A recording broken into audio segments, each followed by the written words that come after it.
Don't I know you, sir? Don't believe so. I haven't been here in many years. Name's Silas Greaves. Silas Greaves? The bounty hunter? Used to be. What are you doing here in Abilene? Just passing through. Got a little business to take care of. Well, sir, it would be an honor if you would allow me to buy you a beer. Hell, son, it would be my honor to drink it. I'm Molly. Howdy. I'm Dwight. That's Jack and Steve. Ben's behind the bar. Oh, I bet you got some great stories. A couple. Any of them true? Jack, be nice. A few. What about your shootout with Henry Plummer's gang in Bannock, Montana? Is that where you started as a bounty hunter? That's what it says in this here dime novel. Don't believe everything you read in them dime novels, boy. First man I hunted was back when I was riding with Billy the Kid. You knew Billy the Kid? Damn right. That scrawny son of a bitch had no fear. Wouldn't back down for nobody. I heard he collected the 10 stars off any crooked lawman who crossed him. It was a war, boy. The Lincoln County War. And Billy promised his regulators would take the life of every bastard who helped bushwhack John Tunstall. Kid had a big chip on his shoulder and a hair-trigger temper. Made him dangerous as hell.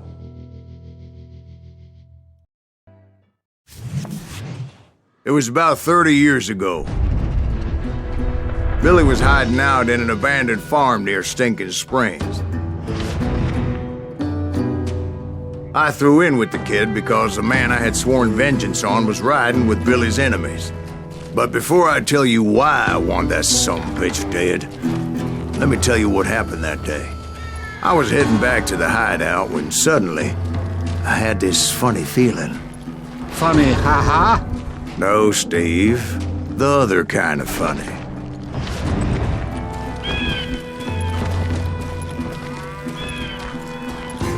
You heard that.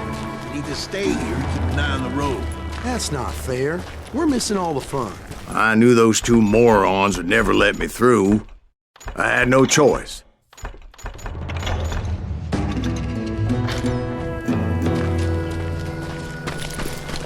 Who's that? Is he with us? Was it Pat Garrett's posse? Oh, yeah. I heard the shots and I knew I had to move fast. Garrett and his army of deputies had surrounded the entire homestead. I decided to help Billy and the boys out a bit. Hey, you have one So that's just what I did. Covering fire!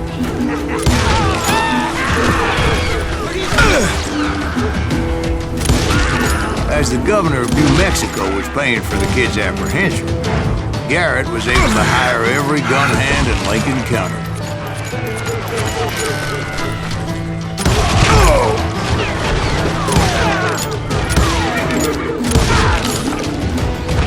You're dead!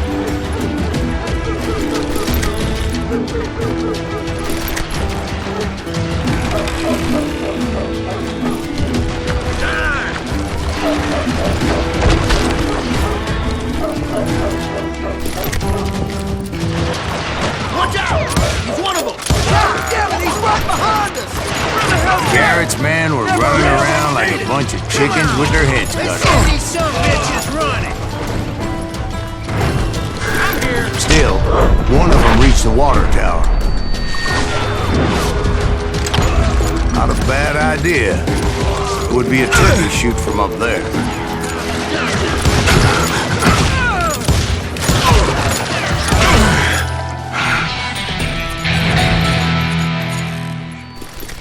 Luckily, these shooters Garrett hired weren't the sharpest tools in the shed. The right position is very important. Personally, I prefer to be on top. Oh, you do?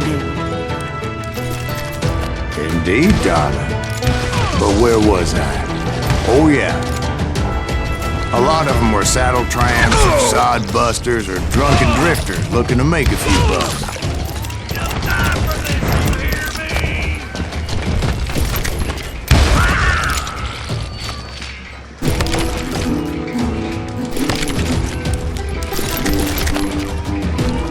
Then, I heard a friendly voice yelling at me from the window. Back door! We'll cover you! Truth be told, things weren't much better behind the house. I cut their numbers in half, but that just made the ones that were left twice as mad. They made up for their lack of skill with a seemingly endless supply of ammo. It was a bit of a slog, but I finally fought my way around the back of the house. And like that, I was inside, none the worse for wear. I passed Dirty Dave, and upstairs I found Billy and Charlie Bolton.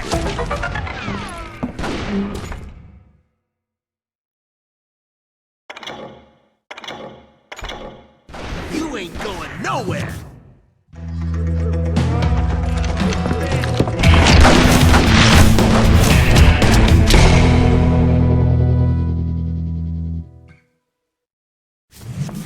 Billy looked at me and said, "About time, amigo! Grab a gun and get to the window!" Wait, so you were friends with Billy the Kid? Yeah, sort of. Anyway, we were surrounded by dozens of deputized shooters who wanted to do us harm.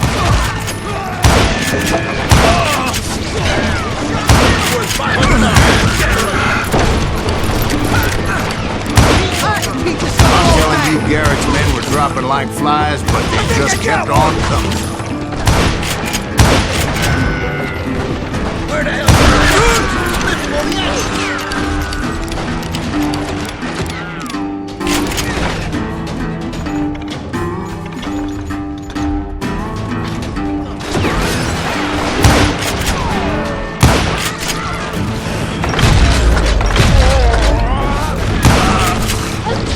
That's when Charlie got hit. "They're catching us in a crossfire," shouted Billy. "Get to the other side!"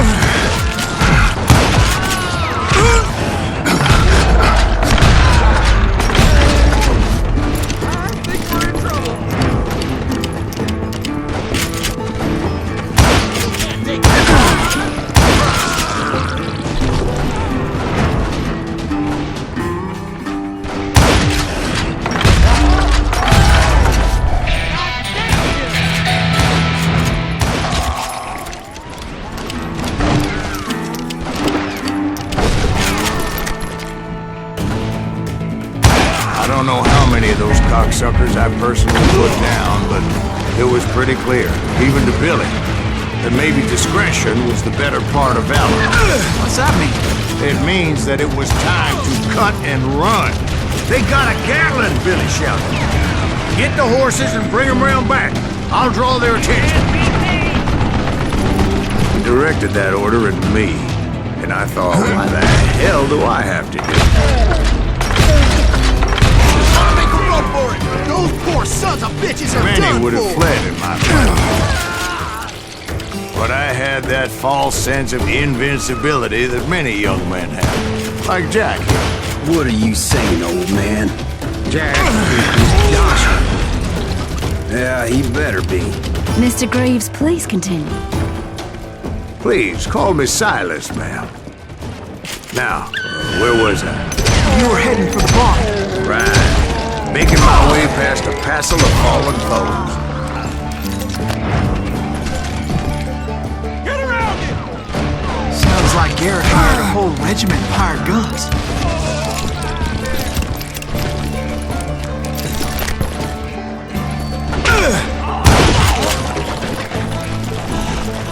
Yeah, and just when I thought I was done with them, more of these hapless bastards would pop up.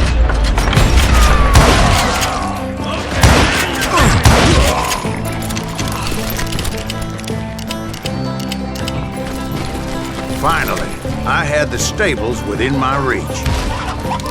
After the fight, maybe we could treat ourselves to some fried chicken.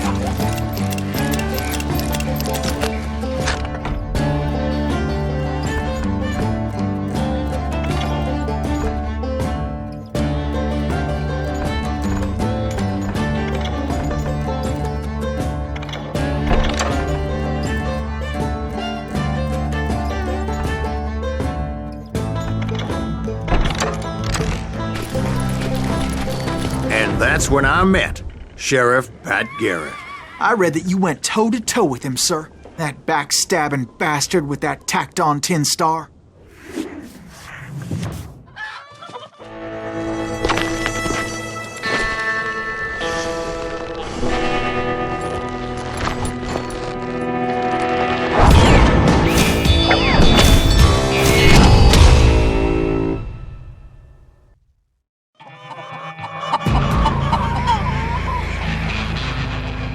You challenged him to a showdown. You read that in a dime novel? It said he showed no fear as he took your measure with eyes like a rattlesnake.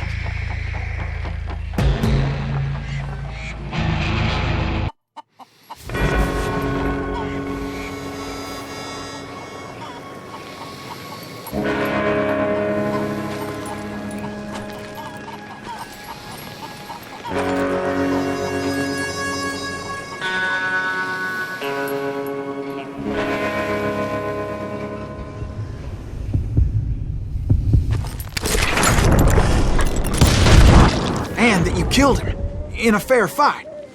Is that what that penny dreadful said? No, boy. That ain't what I meant when I said I met Pat Garrett. So let me start again. I finally reached those damn stables.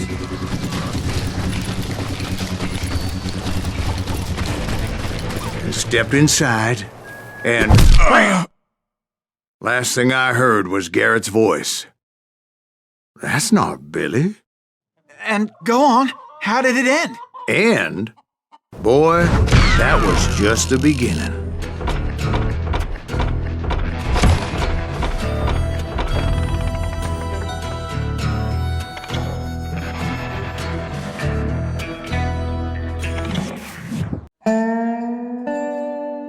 So what happened? Did Garrett arrest you? Yeah, after I came to, the bastard had clocked me with his Colt.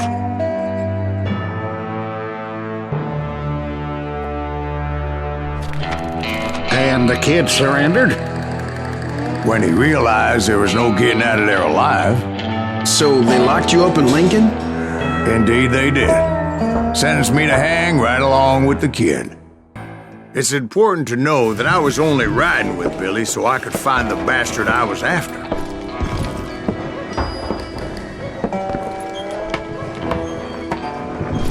He was with John Kinney's gang, and they were sworn enemies of Billy's regulators. Why were you after him?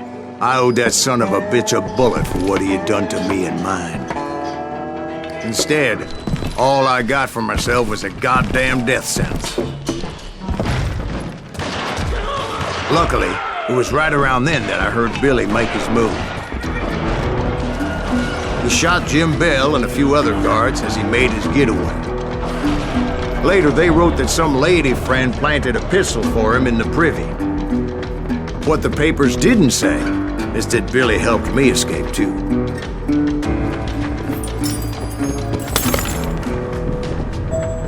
My first order of business was finding a firearm.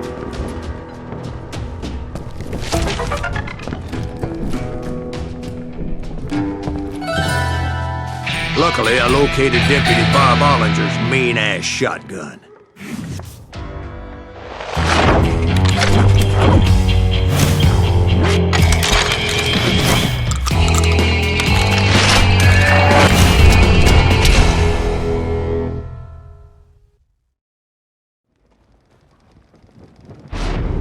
I saw Billy through the window, and he yelled that I should take to the rooftops to make my escape. So I did.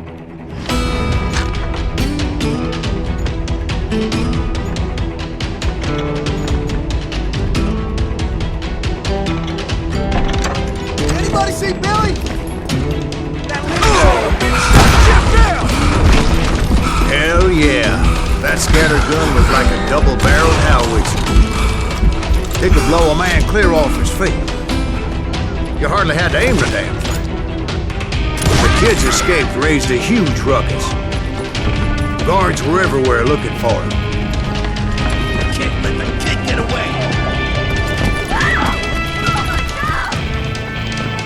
Anybody see him? I had to jump from roof to roof like a damn alley cat. I followed the planks where I could. Some of that wood was slippery as hell. The whole town was up in arms. And suddenly, I was a fugitive. How the hell did the kid escape? Jared's gonna kick our ass! Can't have gotten far! So that bastard you were after, what did he do? He did me and my family a grievous harm. But I knew if I was ever gonna find him, I would need to get my ever-loving ass out of there. I tried to be stealthy and sneak my way past. This town didn't have a moment's peace. You! But hell if they weren't all waiting for me. Apparently, some of them thought I was Billy. You hooligans can go to hell. Hey! He's in town somewhere. See, me and the kid shared a certain similarity in build and color. I was just glad I had Deputy Bob's mean-ass shotgun. Get your headstone! There's children here. Show yourself, coward! So much lead was whizzing by my head, it was like everyone in Lincoln wanted to put me in the ground. I knew I needed to find a horse. Though I never did have a great fondness for those four-legged grass eaters. Smelly, sweaty, ungrateful beasts. Oh, we prize them too high, if you ask me.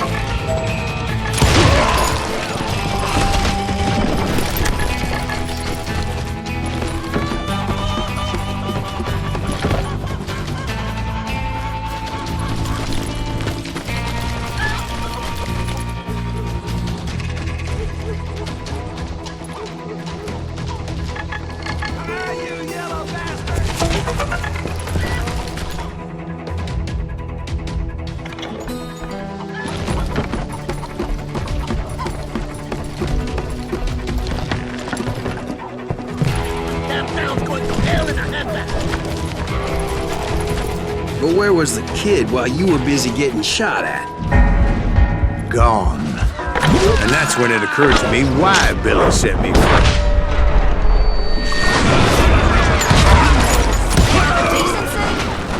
So I could be a hapless decoy and draw attention while he snuck out of town. Oh! Don't let that asshole get away with that!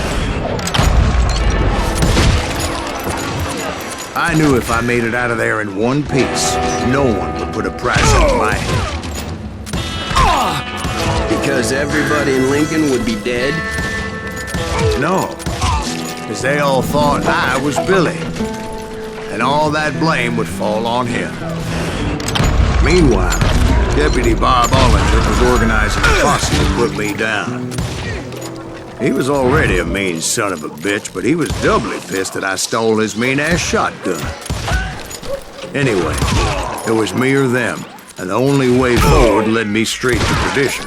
But the cards were dealt, and I had no choice but to play them. Get the women off the street, man! How the hell did he get away? We can take it!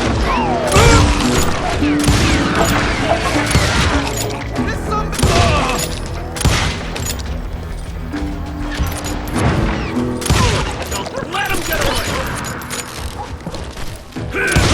I got this!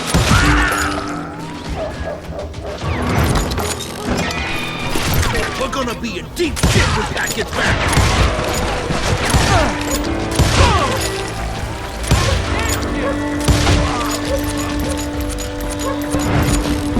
Give it up!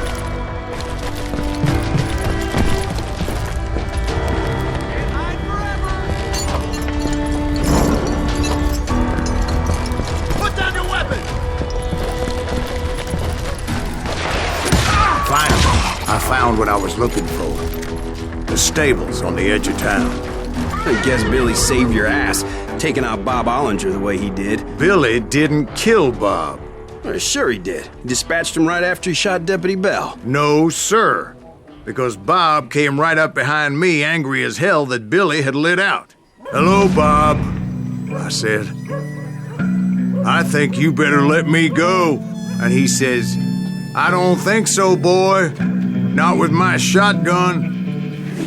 So we stood there in the middle of the street, eyeball to eyeball. He intended to kill me, and I knew I had no choice but to defend myself.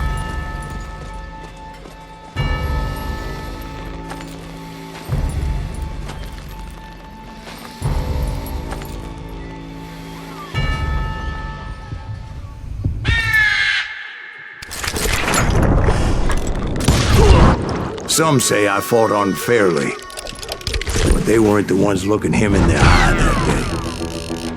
Pat Garrett gunned down Billy 3 months later, so his escape was all for naught anyway.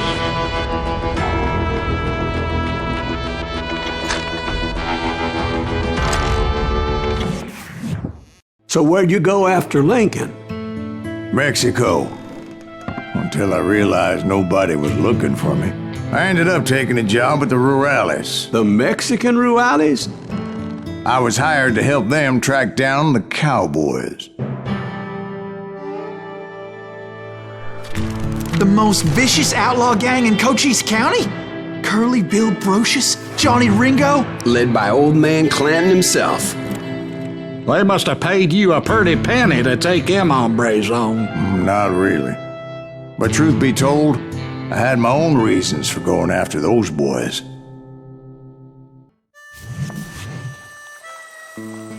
So was the bastard you were after now riding with the cowboys? Roscoe Bob Bryant was his name. Oh. But no, this time it was a different bastard I was after. The aforementioned Mr. Ringo. I came upon them robbing a stagecoach, which wasn't surprising, being they were such murderous thieves and bastards. The bandits wore red scarves, so I knew they worked for the old man. Over there! There! I did my best to help those poor bastards. Moments later, the attackers were dead, and I checked the stagecoach to see how many passengers were still breathing.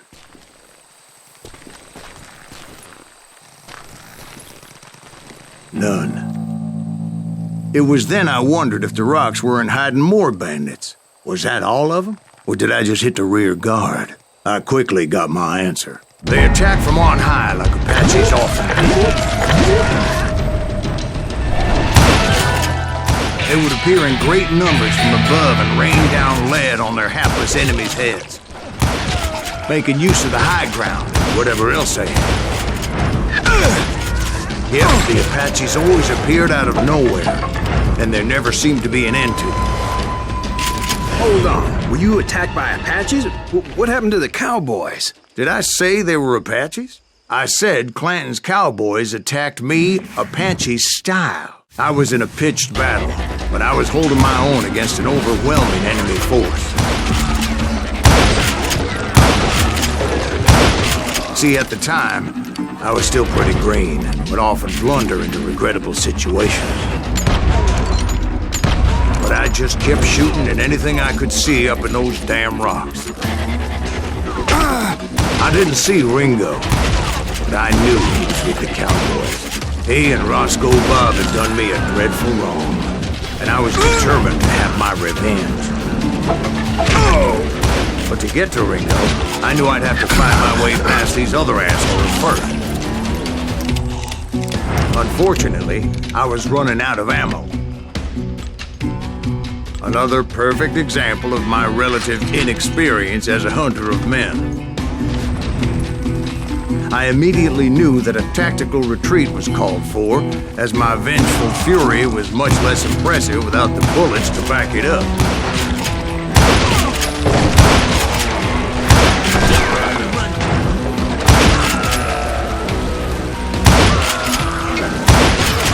Finally, they managed to corner me. Trapped as I was, the odds of my survival seemed pretty slim.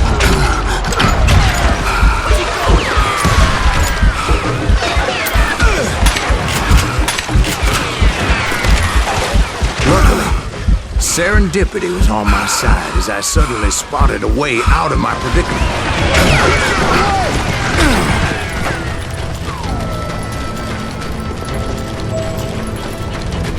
I ran ahead as if the devil himself was after me. Bullets were whizzing by my ears, but I wasn't about to roll over and die.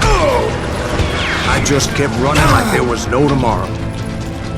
Because there wouldn't be if Clanton and his men caught up with me. As I was scurrying around those caves, I thought, what was I thinking? Going up against a gang like this?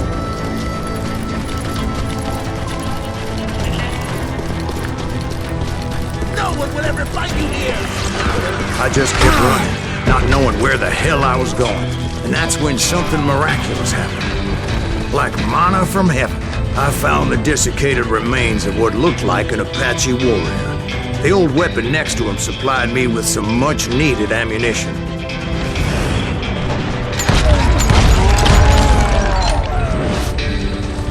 Bat Masterson once told me it was more important to be lucky than good, and he would know.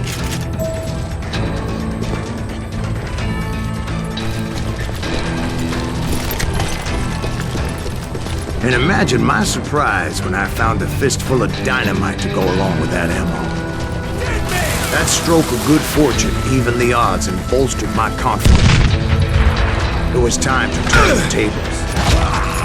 Time for the prey to become the predator. Time for the hunted to become the hunter. Time. All right, Jesus, we get it. They were right where you wanted them. That's right, Jack. I was done running. The old man's boys were not expecting that. No, sir. It was finally time for that old man to pay for his sins.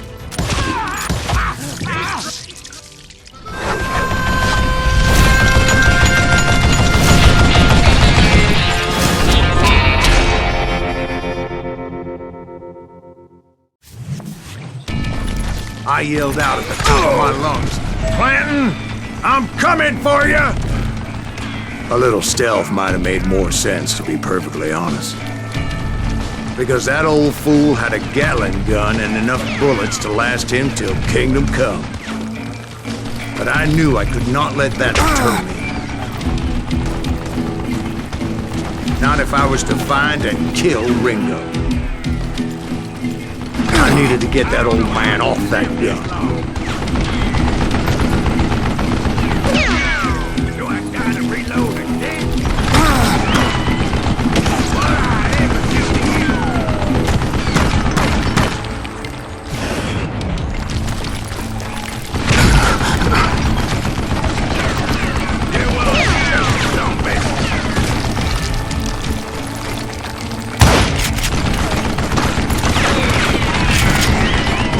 Most everyone thought it was the Ruales who had come up against him in Guadalupe Canyon, but it was just me.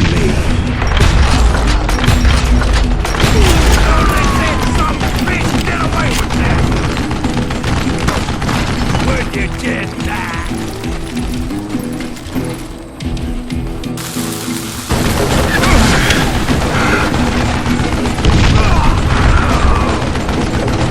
You one stupid zombie!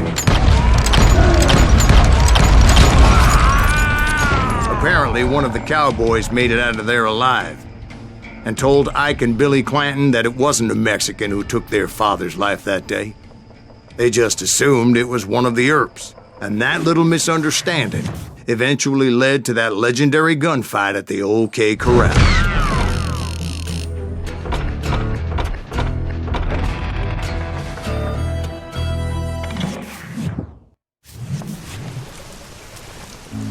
A few weeks after that dust-up at the OK Corral, I was still after Johnny Ringo. I had tracked him and the cowboys to their hideout at a sawmill, and they were loaded for bear. So what exactly did Johnny Ringo do to piss you off? Well, him and that other bastard. Roscoe Bob Bryant? Yep.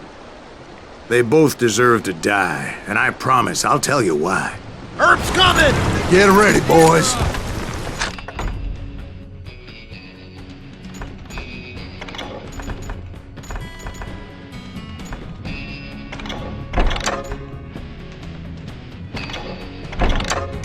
first I need to tell you about the Cowboys' new boss, Curly Bill Brocious.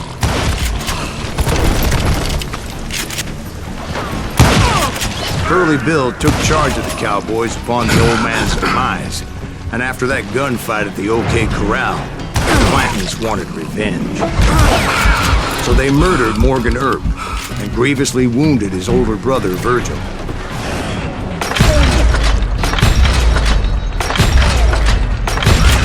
Wyatt and Doc went on what became known as the Vendetta Ride, hunting those outlaws down. So when I showed up, that's who they thought I was.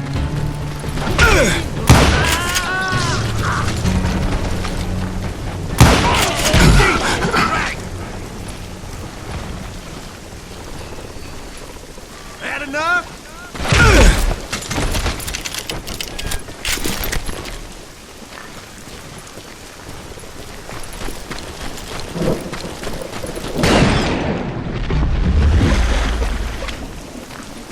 There were killers around every corner, all wearing red bandanas. That's how the Cowboys identified each other, and I was beginning to wish I had one myself.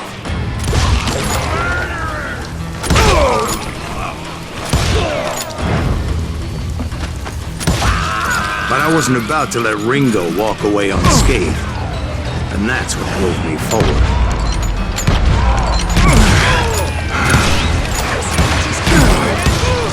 They say that Ringo was infernally fast. I hardly saw anyone faster, boy. Certainly not Wyatt Earp. That man was all hat and no cap.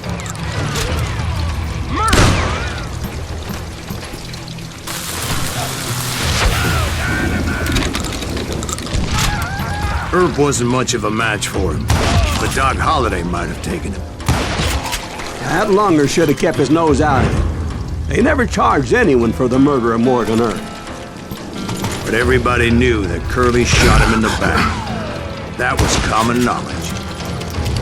Yeah, maybe so. But Ringo had nothing to do with it. He was just being loyal to a friend. Is that what you call it? Being loyal? Well, to get to that loyal friend, I had to pass by some buzzsaws as big as a man.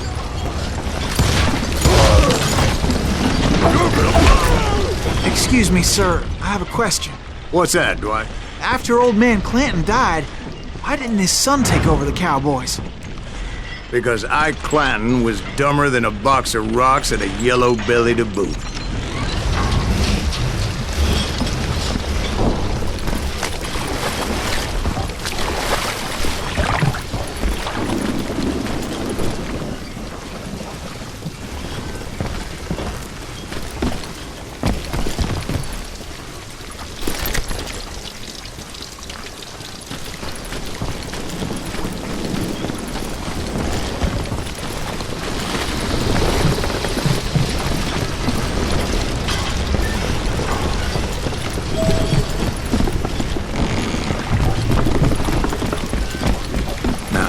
Where was I? Taking down the entire cowboy gang single-handed. Indeed I was, Jack.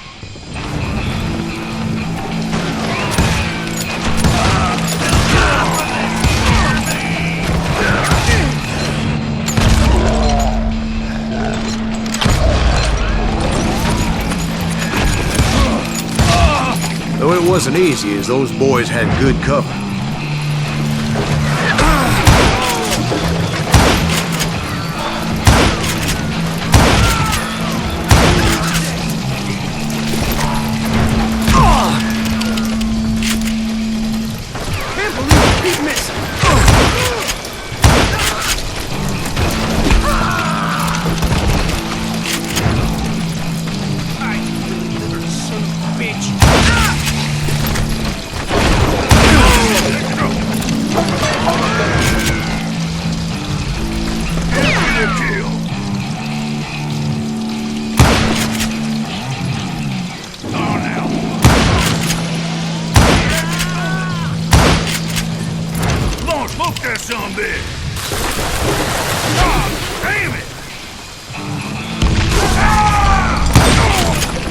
Carts everywhere, piles of lumber, and God knows what else for people to hide behind. That really was one hell of a sawmill. Quite an impressive operation. And where was Curly Bill? Did you see him? I'm about to get to that, Ben. Patience. I'm painting a picture here. There was this beautiful waterfall and a crystal clear stream that led to a verdant valley that was truly... Consider your picture painted. What happened next? Well, finally the bastards that were still alive made a last stand.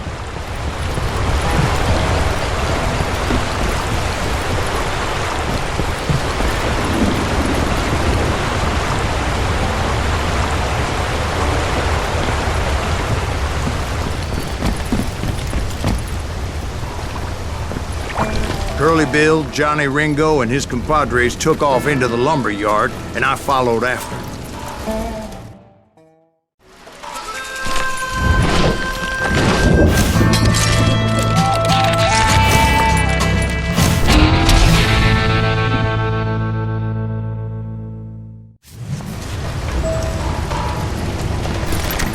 Are you saying they ran?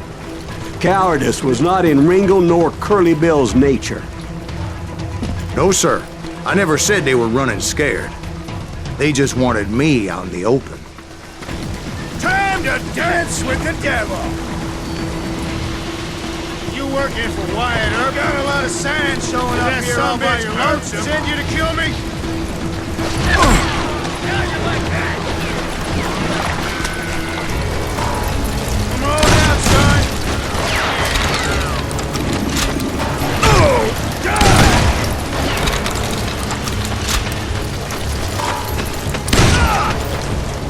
Get him, boys! Brocious gave me no choice but to take his life.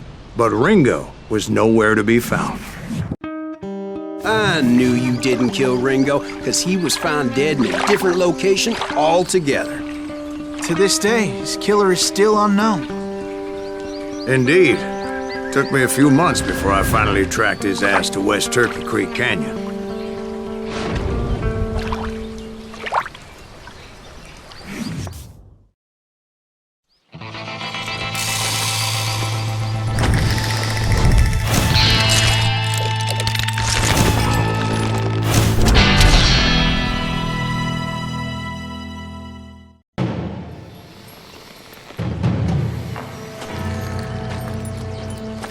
That's incredible, sir. I always thought that Doc Holliday was the one that killed him.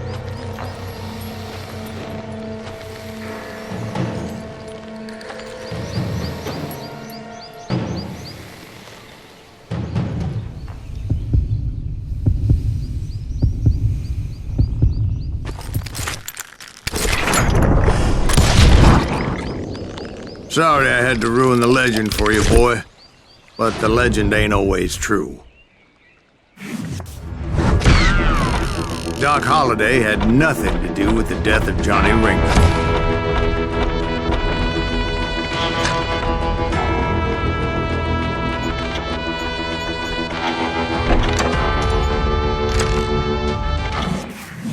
I was paid a healthy bounty for Ringo and Curly Bill, and realized there was real money to be made. That's why I went after Henry Plummer.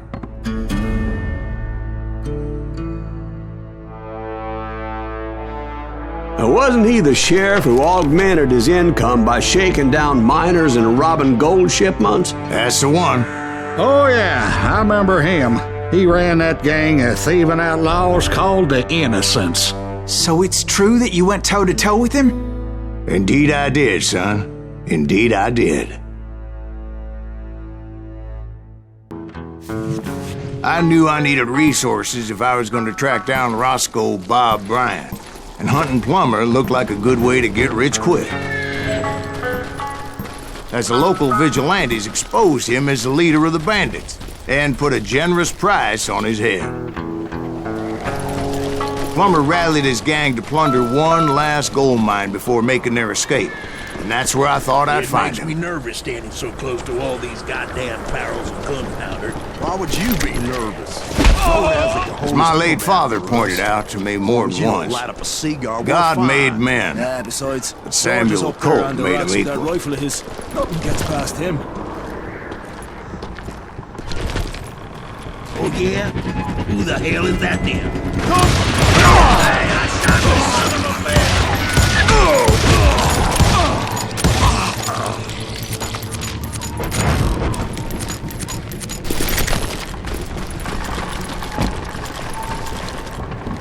I knew that dynamite wasn't mine, so I decided the polite thing would be to return it.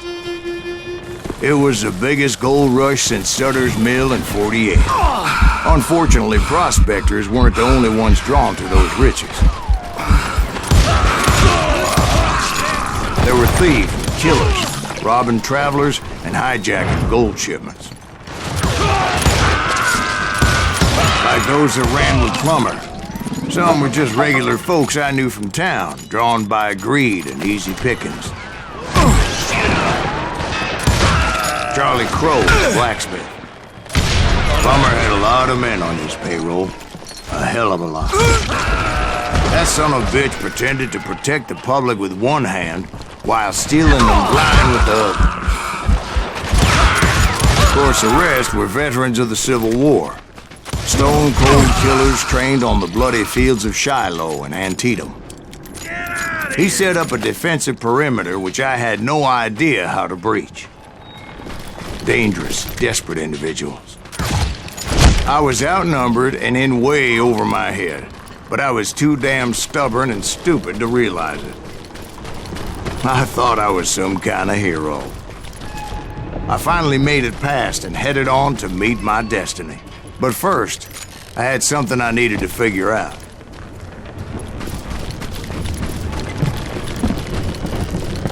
I had a few ideas on how to get into that mine, but once I made my decision, I knew there was no turning back. So my first thought was to enter the nearest mine portal. I saw an entrance. Made sense. It was the quickest way in, but that also made it more dangerous, as there would undoubtedly be enemy pickets posted along the way.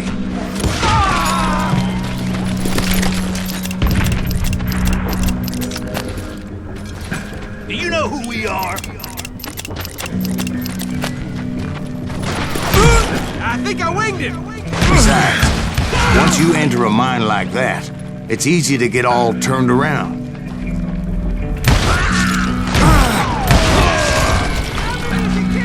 And that confusing maze of corridors wouldn't even be the worst of it.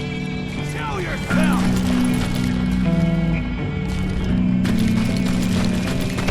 Kill that! Some of those shafts could be as deep as hell.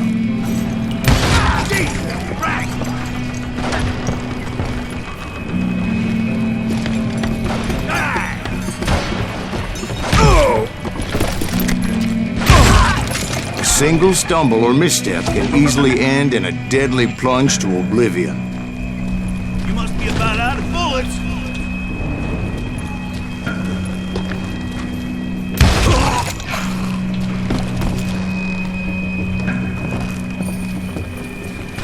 Quick reflexes often make up for a lack of common sense. Luckily, I was never one to be easily bushwhacked. I would just need to be careful not to blow myself to kingdom come. With all that gunpowder and dynamite everywhere, a body has to know what he's shooting at.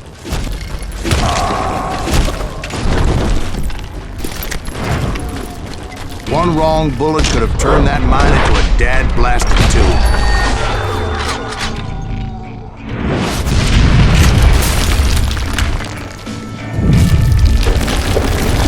I freely admit that my plan of attack was not just moronic, but clearly insane.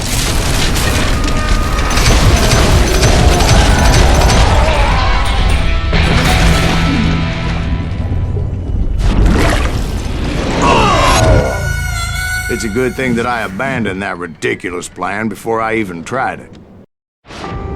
Instead, I spotted a ladder, a way into the mine from the opposite side.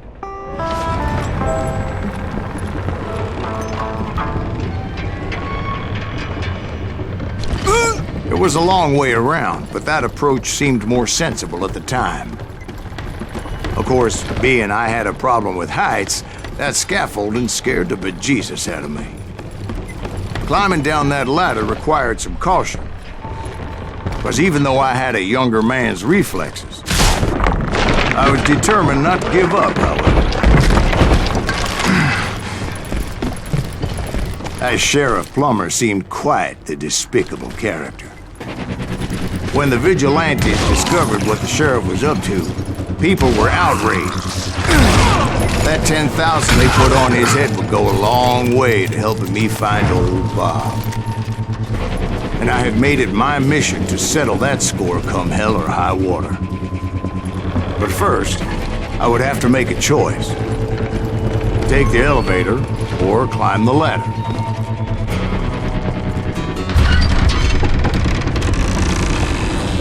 I picked the more convenient and more dangerous route.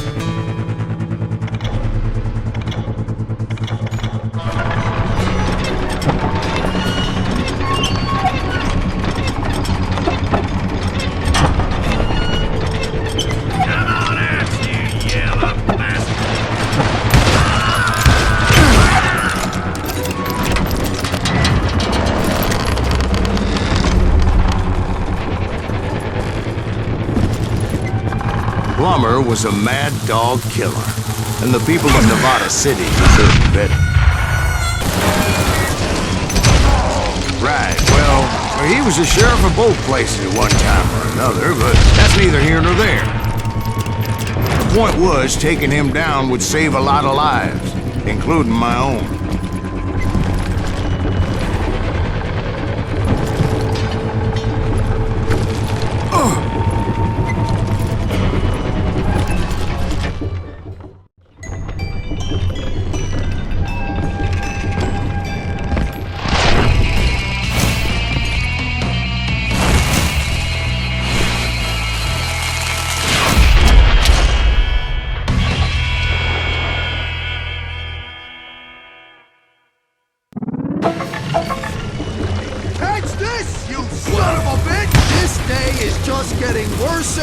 For you, ain't it? Henry Plummer was clearly unhinged, and I could see right away that this was going to take some doing.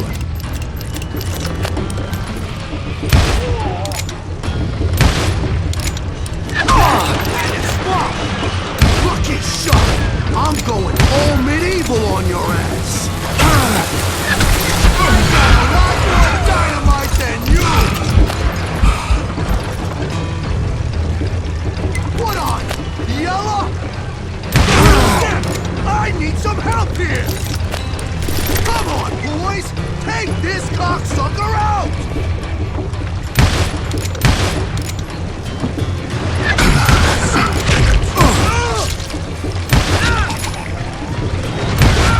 Come on! Kill him!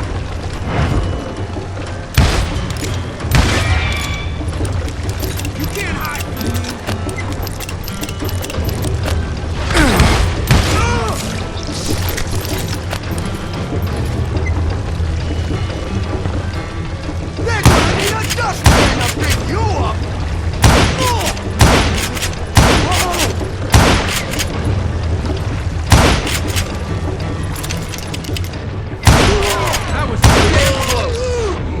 So that's how Henry Plummer died. Him and his crew were worth their weight in gold. And now, I was officially a bounty hunter.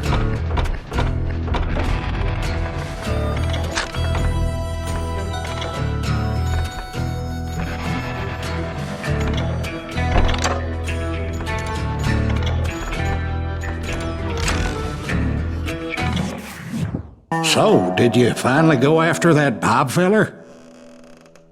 Well, I heard word he was in Kansas with John Wesley Hardin, so that's where I went. Where in Kansas? Abilene. Why do you ask, Ben? No reason. Was Hardin as fast as Ringo? Ringo was fast. But John Wesley was as fast as the devil himself.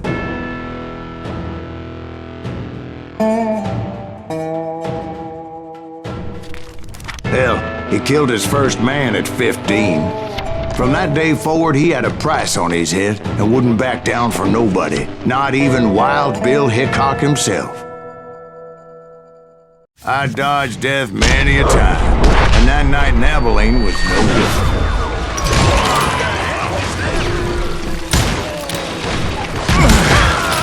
I was there with the intention of finding that bastard Bob and collecting the bounty on John Wesley. I thought the Texas Rangers got Hardin. Yeah, that's what they want you to believe. It was holding a witch's tit and a brass bra that night as I fought my way past his loyal compadres to the very same saloon we're sitting in today.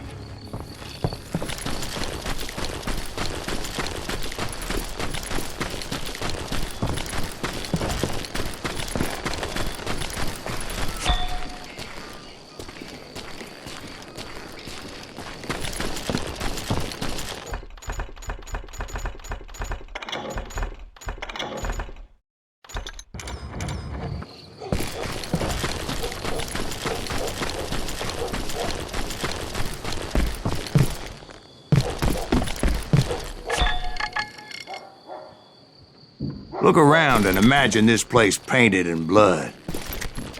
Hardin was waiting for me, and...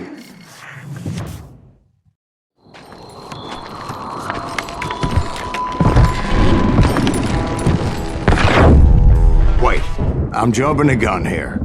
Let me back up and give you some background on this sumbitch. He deserves that much. Don't you think so, Ben? John Wesley Hardin was a killer. By the end, he confessed to taking the lives of 42 men. He was a bona fide folk hero by then, and had amassed a gang of armed miscreants and other assorted thugs. He and his men set up camp outside of town, and I was hoping Bob was among them. Shit, it's cold out here. You're right, we gotta stay out here, keep a watch on us. Ain't no bird stupid enough to go after Hardin anyway. God damn it! Shoot that son of a bitch!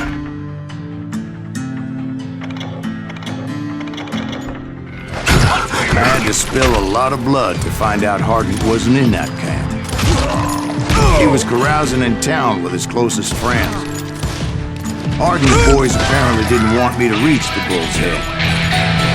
Some were hightailing it into town to inform their jefe of my unwelcomed presence.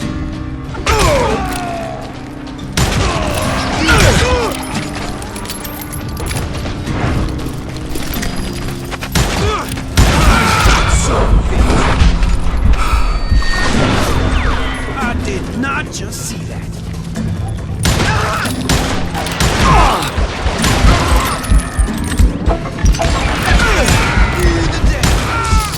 Tell Hardin someone's coming for him. Stop that sumbitch! Let the boys know we got another law dog.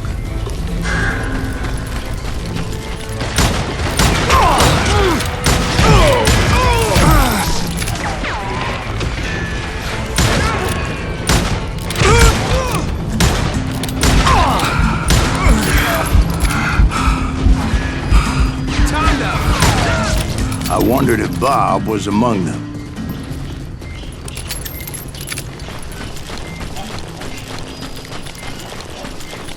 And I steeled myself for the fight ahead. For as good as I was, deep down I wondered if John Wesley wasn't just a little bit better. Before I could test my mettle against Hardin, however, I would first need to dispatch his cadre of hired killers.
I was disappointed that neither Bob nor John Wesley were among the dead.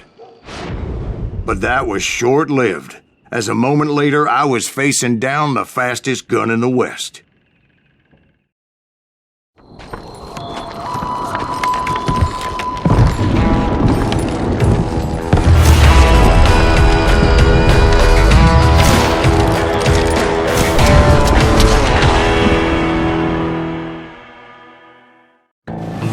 I felt a bolt of adrenaline, or maybe that was fear.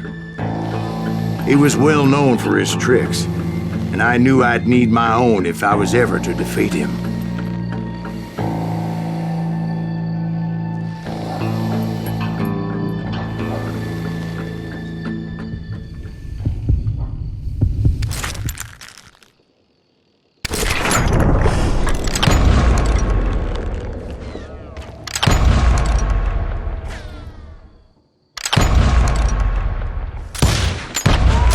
That man was faster than greased lightning, but being inebriated as he was, he didn't count his shots. And now, he was at my mercy.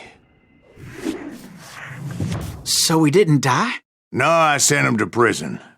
Years later, after he was free, some restless avenger took his life. Shot him in the back in a saloon just like this one. Anybody up for another beer? Ben?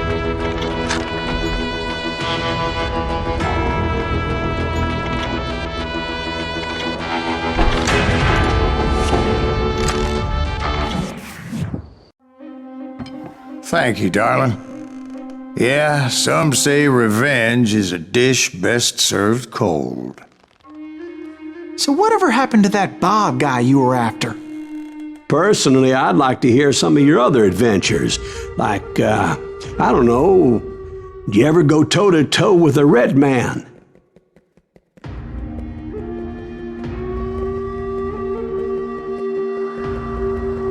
Yes, I did, Ben. I remember once I was after this renegade Apache, Grey Wolf. Strangely enough, revenge was also his primary motivation.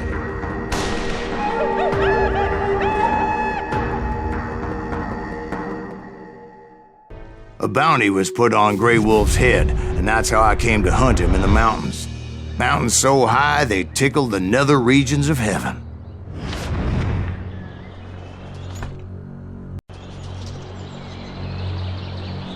Grey Wolf was a Chiricahua Apache medicine man who had led a war party in revenge for a massacre against his people. The U.S. Army had attacked his tribe during his daughter's sacred sunrise ceremony, and the slaughter was unspeakable. I understood his anger, as there's nothing more traumatic than seeing those you love die in a cruel and painful death. Right from the beginning, I couldn't shake the feeling that Grey Wolf was watching my every move. He led a band of young Apache warriors who wanted retribution and were more than willing to die for him.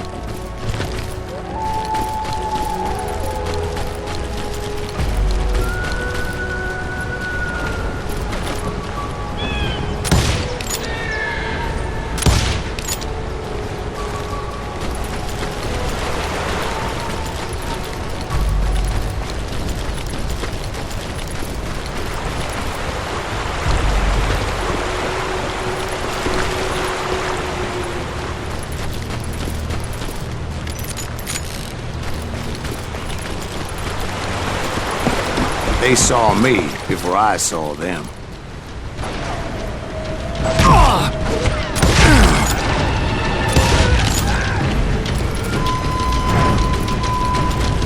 And it crossed my mind that maybe this wasn't such a good idea. But now that the shooting had started, there was no backing down.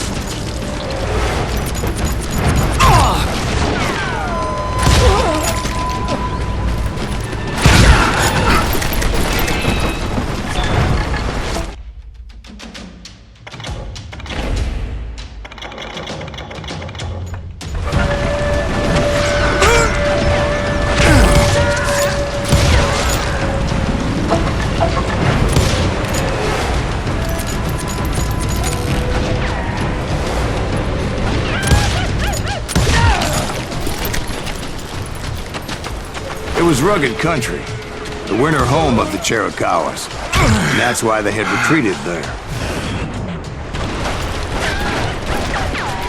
I admit to having some regrets about going after them the way I did. But then again, I got a lot of those.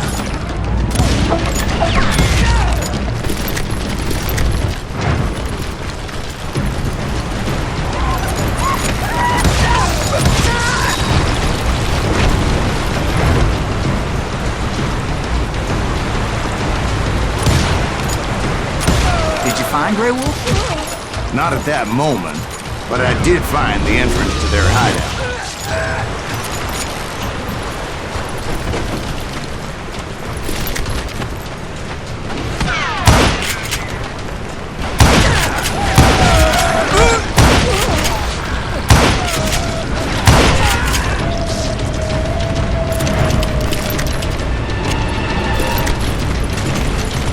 A deep crevice that led to a deeper cave. Don't tell me you went in there. Yeah, but it's not out of bravery so much as pure, angry cussedness.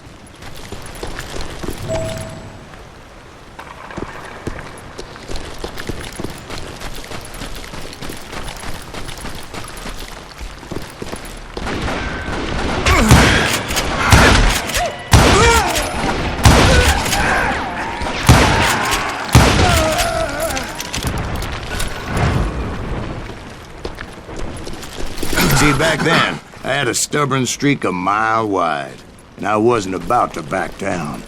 So it was like pitch black in there? Actually, it was pretty well lit, as they had torches on the walls.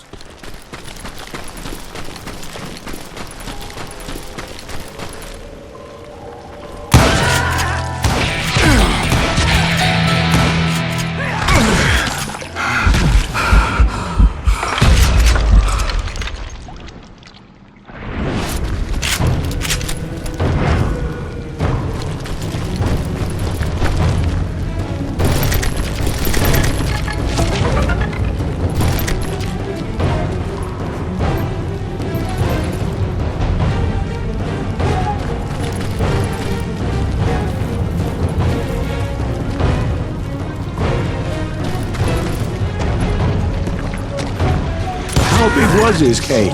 Big as hell, Ben. Chiricahua had hid out there during the Indian War.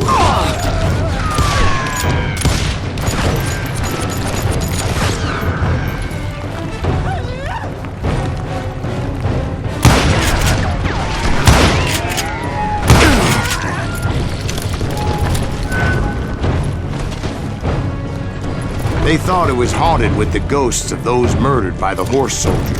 The cave was haunted with dead Indian ghosts? To be honest, I was more concerned with the live ones than the dead ones.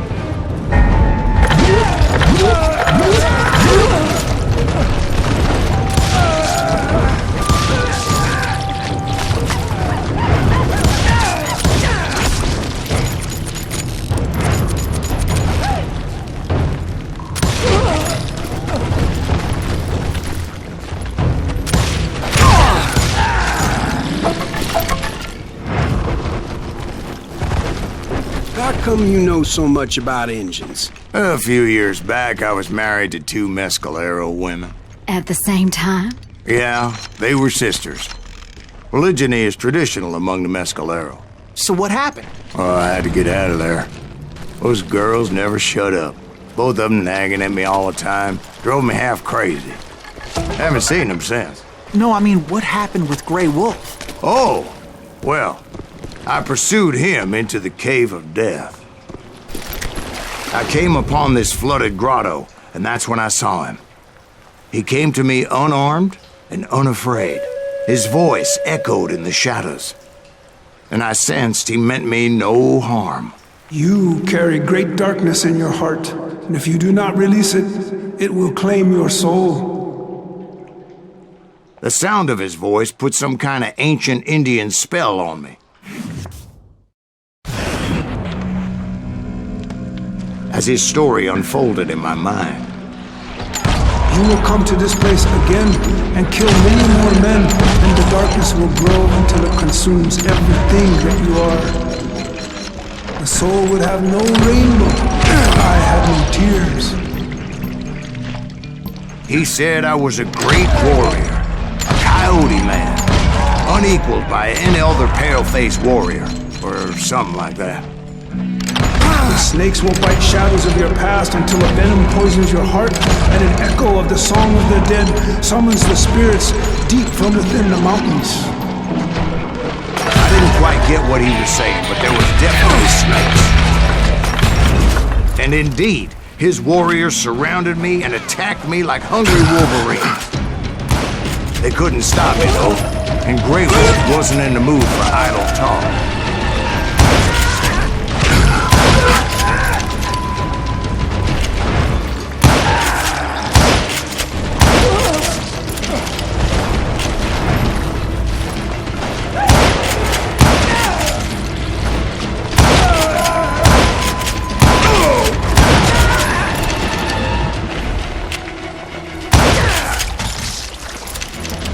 I swear I couldn't see any way out of this trap.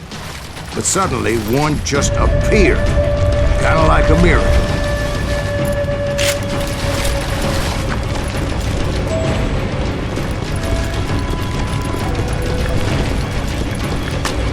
I felt like I would be lost in that damn cave forever.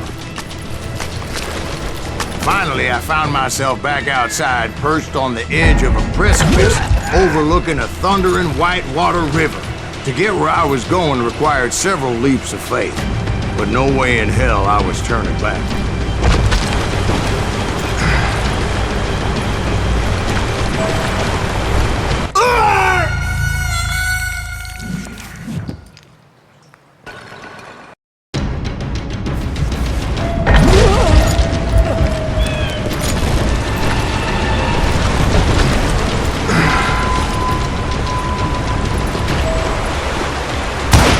I chased after him, determined to make him explain the meaning of all that mumbo-jumbo. Mumbo-jumbo is right. Are you making this all up as you go? A few details may be fuzzy, brother, but I am relating exactly what happened to me. There were dozens of Apache warriors aiming at me from on high. Dozens? Well, maybe not dozens, but there was a lot of them.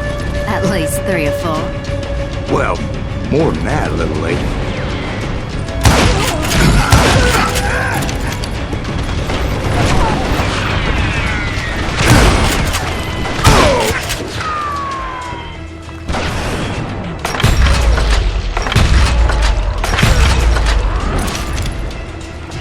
I had a steep climb up creek ahead of me and scrambled up those rocks like a mountain goat. I was determined to locate Grey Wolf and find out exactly what the hell he was trying to tell me. And wouldn't you know it, that crafty son of a bitch led me right into a trap. What kind of trap? Well, son, there had to be at least 100 Apaches surrounding me. 100? God be my witness. Oh, come on. Who are you kidding? Hey, I believe you. Come on, tell us how it ended. All right, but I'm not gonna drag this out. Where were we? You were surrounded by 100 Apache warriors. Well, I didn't take the time to count them exactly, but there were a lot of them.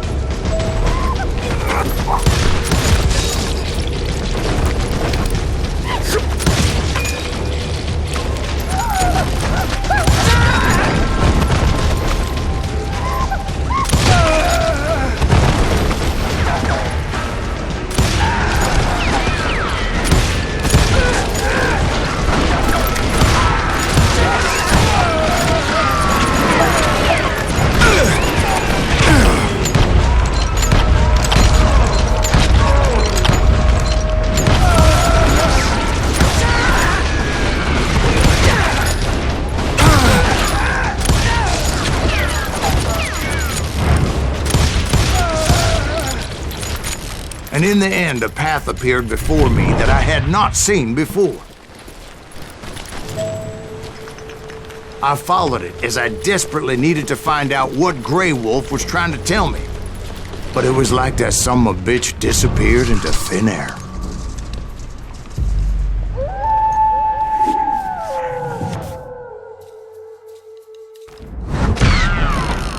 never did find him. And never did collect my goddamn bounty.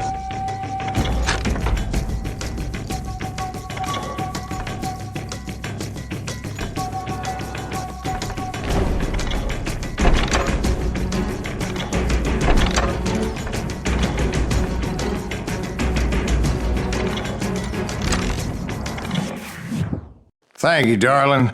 It's interesting how the truth can sometimes seem might malleable, depending upon your point of view. Like how those dime novels make you out to be something you're not? Jack, don't be starting trouble. No, he's right. They do tend to exaggerate. Did they exaggerate your part in taking down the Daltons? Well, I was there in the flesh, boy, so I saw what happened firsthand.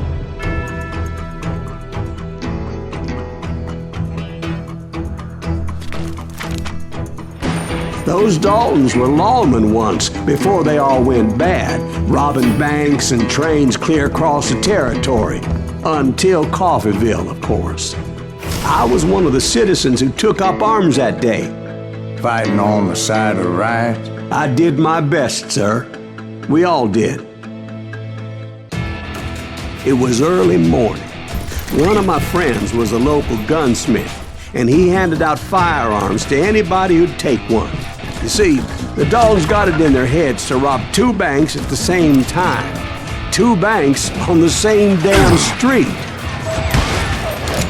The story was Bob Dalton's girl was always writing about how he had no ambition. Oh, you're nobody next to Jesse James, she'd say. Finally, the bastard took his brothers to Coffeeville just to shut her up.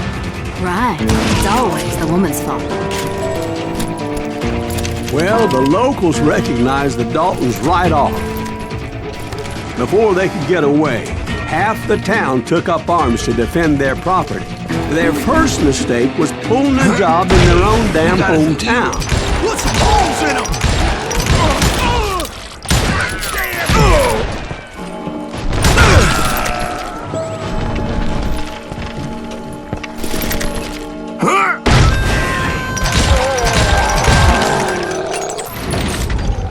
The brothers paid dearly for their stupidity, but everybody knows they had it coming. There's more to it than that. I read all about that day, so I know for a fact that it went down very differently. First of all, it was high noon. A posse of U.S. deputy marshals were on the rooftop across the street. Oh! Get ready, boys. They're gonna make a move. The lawmen had been tracking the Daltons for months, and now they finally had them dead to rights. Among them was a bounty hunter feared by many a lawbreaker. The marshals tried to get the Daltons to surrender. They'll give up eventually. We just gotta wait to suck the bitches out. This bounty hunter knew that the brothers were far too proud to ever lay down their guns.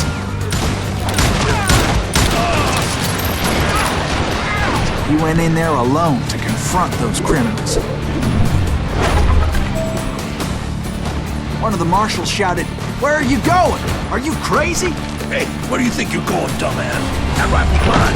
He saw a way to get around to the back of the bank. Then he figured out how to hit the Daltons from a direction they weren't expecting. A moment later, he was climbing up a steep ladder, laughing at danger as he did.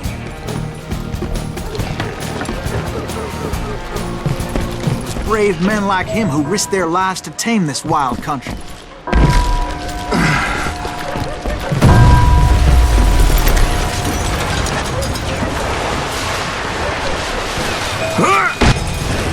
We've got company! Heroic men like him, who did what other men couldn't or wouldn't to make this country free. Son of a bitch! Jim Boone, Davy Crockett, who died defending the Alamo.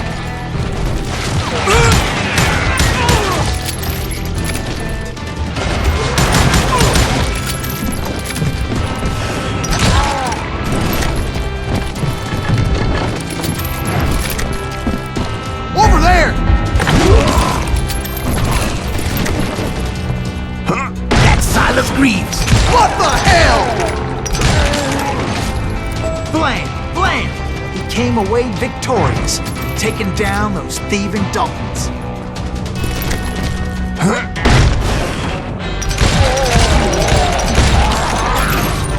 His name was Silas Greaves, and when the dust finally settled, he was the last man standing.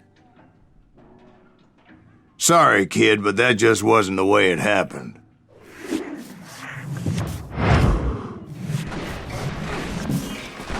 It was early evening, not high noon. The Daltons blew up a safe, and were all set to hightail it out of there. Those pathetic deputies surrounding the bank were dropping like flies.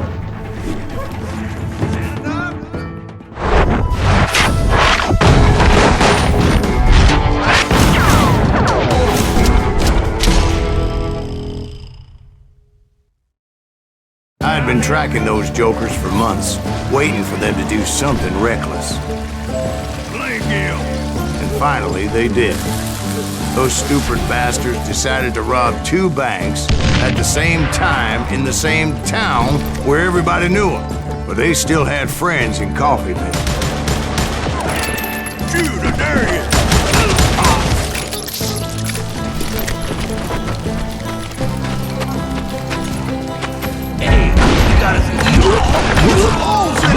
Those friends came after me like a pack of wild dogs, tooth and nail. They were coming at me from all directions. I caught sight of the Daltons running with the money and didn't want to lose them. The problem was, they knew the town better than I did. And to top it off, I found myself in the middle of another shootout entirely. Did the Daltons hole up in somebody's house? No, it was the Smiths, I believe. They were cousins of the Daltons. And they were shooting at the Browns, who were shooting at the Daltons. Which wasn't any surprise, as those 2 families have been feuding forever. And since the Joneses are related to the Browns, they shot at the Smiths, pissing off the Heimhoffers, whose daughter recently married a Smith. Well, bullets were flying every which way as all the old feuds in Kansas caught fire all at once. There was a hell of a lot of pissed off people in Coffeeville that day. But that's just the way life is sometimes. Shit happens. Know yourself!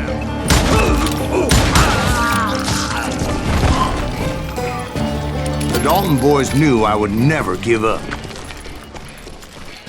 Those Daltons weren't the sharpest knives in the drawer, but they always stood together.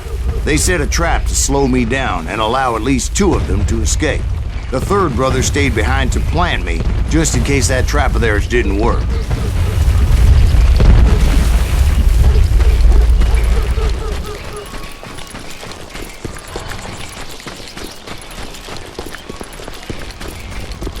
It was Emmett, the youngest, and he decided to stand his ground and face me down. I ain't afraid of you, Silas Greaves. This is where it ends for you. He was determined to protect his brothers. I understood how he felt. Taking me on all by his lonesome wasn't exactly a recipe for a long life.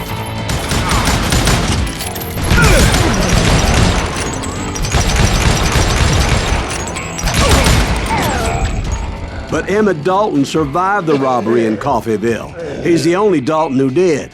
They say he was shot 23 times. Well, Dwight, who do you think put all those damn holes in him?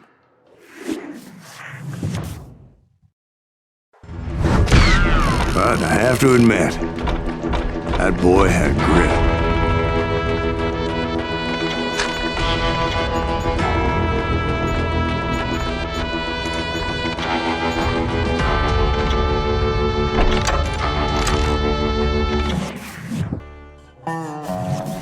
We'll get those suckers. It took me a couple of days to track the Daltons down. They can't get away with this! And in that time, a whole posse of local vigilantes offered to lend a hand. We'll track them to the ends of the earth. They seemed as determined as me to find those outlaws. But as we headed into those swamps, it was like I had my own private army. There was no way those boys were getting away this time. It was early fall, right? Beautiful time of year. At least you had the weather on your side. Not by my recollection. It was damp and foggy as hell. It was tough to stay on a true course, so we kept an eye out for landmarks.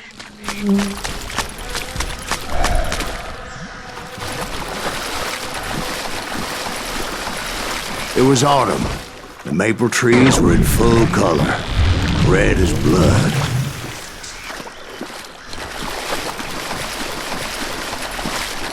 The rains that year were torrential, so the whole area was flooded. The vigilantes had spread out wide, and pretty soon I couldn't see anybody.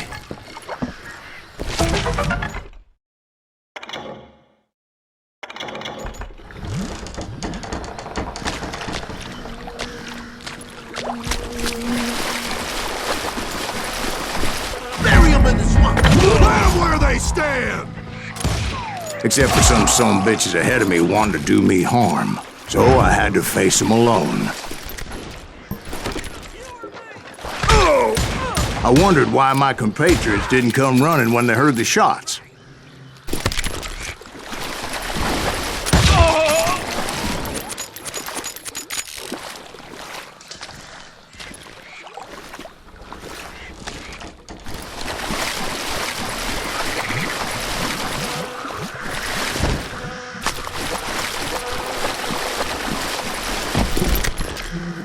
So did you find the Daltons? Not yet, but I did have the questionable pleasure of meeting a few of their friends.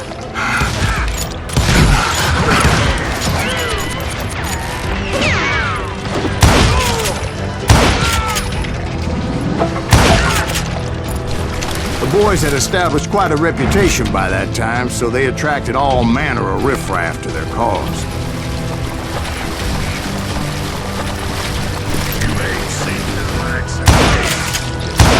Point being, I was under serious attack. Blow your damn head off. It's gonna have to do with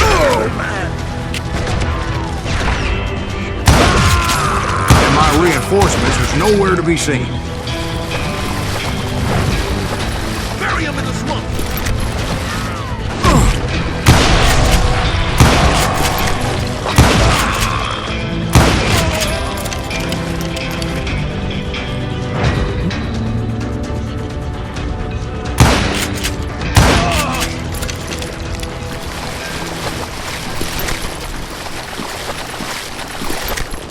But luckily, a barn materialized as if right before my eyes. I scrambled up top to get a better view.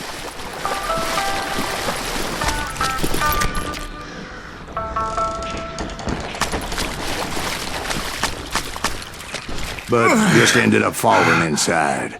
So, how did you get out? The barn doors was open. About right then, I saw some suspicious characters running for the bushes. Of course, I followed them. But that goddamn swamp was like a goddamn maze, and pretty soon I had no goddamn idea where I was. Steve?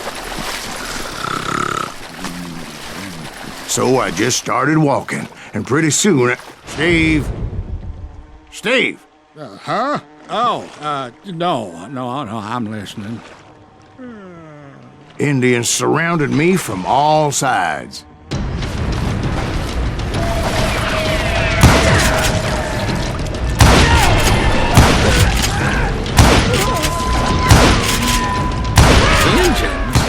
There were Indians? No. I just wanted to make sure Steve was paying attention. Now, where was I? You were following the Daltons through a swamp? That's right. See, Steve? Dwight's paying attention. No, I'm listening. I was just resting my eyes. So, where was I? The Daltons. Right. See, there's a reason so many outlaw gangs are made up of brothers. Being a brother is a very sacred thing.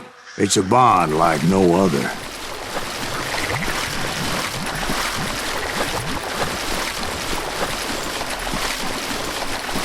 Bounty hunter! Stop that, son! So did you ever find the damn Daltons? Not yet. But I did find a few of their cousins. You Kansans breed like rabbits. Or Smiths or Heimhoffers or who knows what. Hell, what's more important than family? I bet Ben knows what I'm talking about.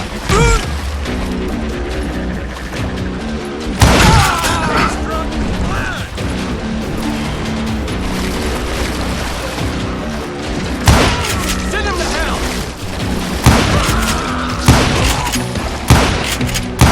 Now you're really pissing me off!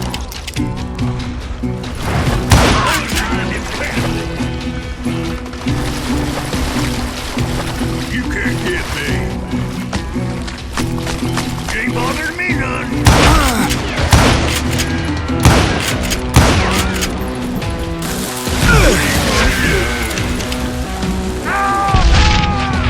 Damn, it's too good for him.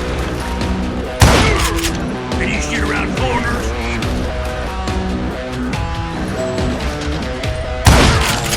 Boy, you are get out of luck. Dynamite!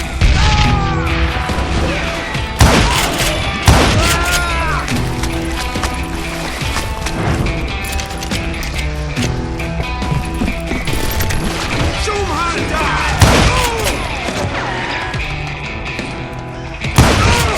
Come on, kill him!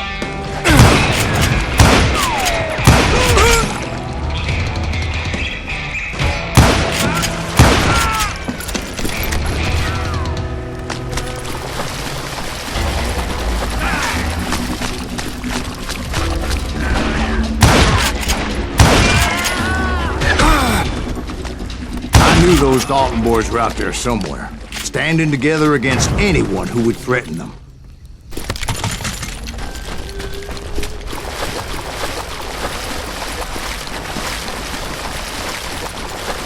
And that's when I saw it. A goddamn steamboat. A steamboat in a swamp? Yeah, Steve, but this wasn't much more than a wreck, really. But how'd a damn steamboat end up in the swamps? Yes, it floated off during the flood of '89. Now, was it a stern wheeler or a side wheeler? What? Does that really make a difference, Steve? It was a steamboat with a goddamn army on board. It was in that a fusillade of bullets come raining down from on high. And those vigilantes who accompanied me weren't anywhere to be found. But among those men that were shooting at me, I thought I saw some familiar faces.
Somewhere up there, the Daltons were waiting on me.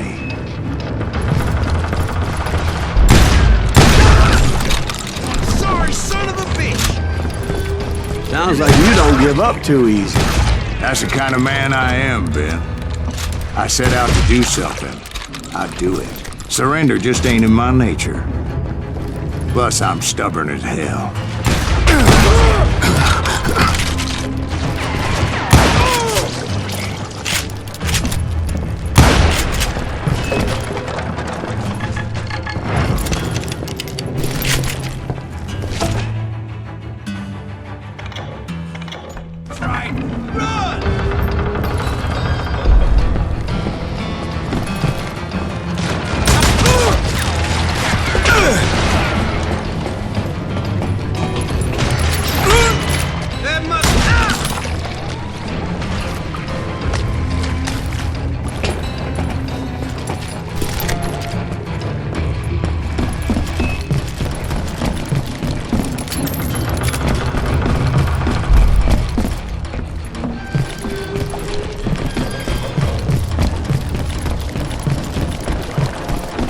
Right about then, much to my relief, the vigilantes finally arrived.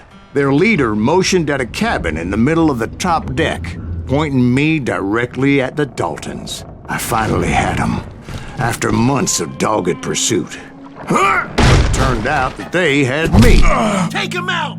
I'm sending you to hell!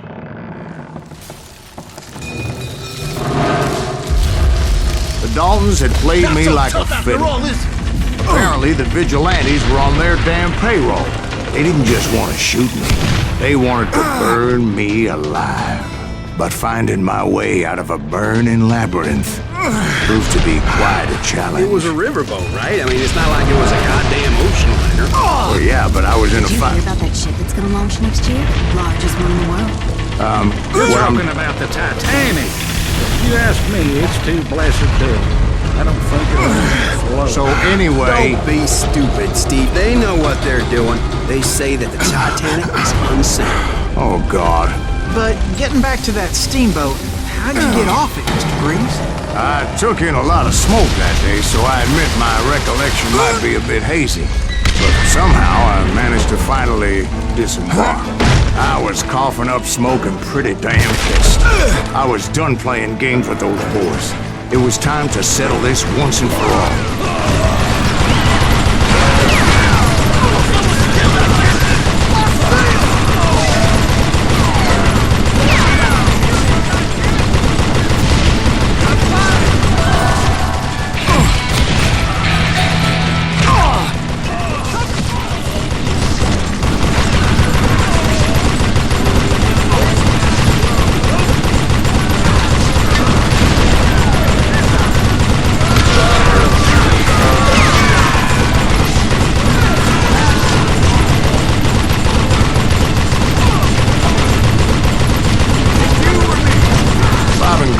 About to come at me one at a time.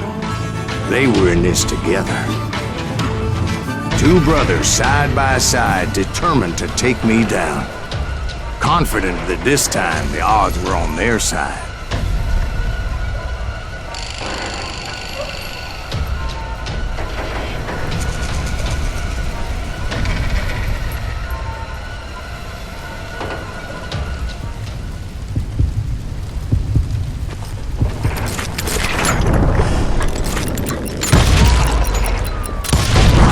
They got it wrong. A sad end for those two. If they'd only known that Emmett was still alive despite his wounds. Paroled 14 years later, he moved to California and sold real estate and lived off the legend of that fateful day. And the tragic death of his two brothers.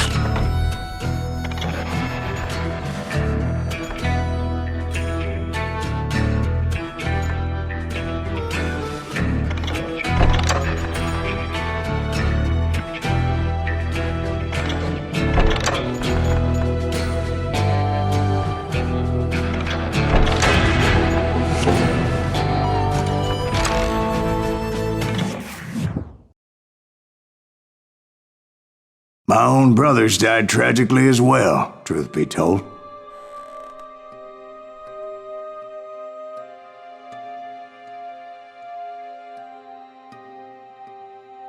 It was 1868, and me and my older brothers were pulling a tidy profit running cattle into Juarez, Mexico.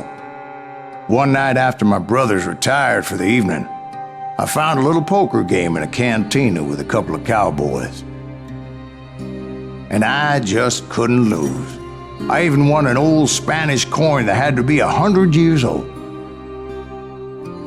Well, I was mighty pleased with myself the next morning as my brothers and I rode for Texas. But before we crossed the border, those cowboys caught up with us. It was Johnny Ringo, Roscoe Bob Bryant, and another asshole named Jim. They wanted their money back and everything else we had, including our lives, as those boys didn't want us coming for them later. Bob put that old Spanish coin in my mouth and said, "I won't have it said that I left you with nothing, boy." Well, those horses bolted, and there we hung as those bastards rode away. The branch finally snapped under the weight of the three of us, but being my older brothers were bigger and heavier, they were already dead. And right then I swore to myself that I would avenge them. Ringo you know about. But Bob eluded me, until I heard he was riding with the Wild Bunch.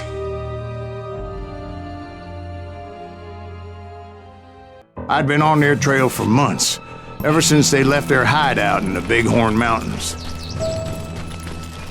Led by Butch Cassidy, they were a loose association of outlaws who robbed banks and trains from Colorado to Montana. Among them was the Sundance Kid, and that murderous hombre I was tracking, Roscoe Bob Bryant. They blew the bridge with the intention of forcing the train to stop. Well, I assumed the Wild Bunch was likely in the still intact part of the train high above. I was determined to make that sumbitch Bob pay for what he did to my brothers.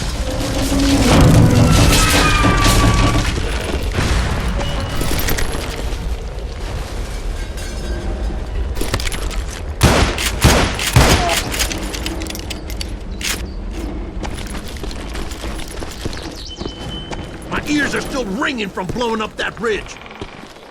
What'd you say? I can't hear a goddamn thing. Well, I made my way off unscathed and came upon a few members of the gang and had no choice but to dispatch them. From there, I had to negotiate an even more precarious route. But first, I would need to get my ass out of there.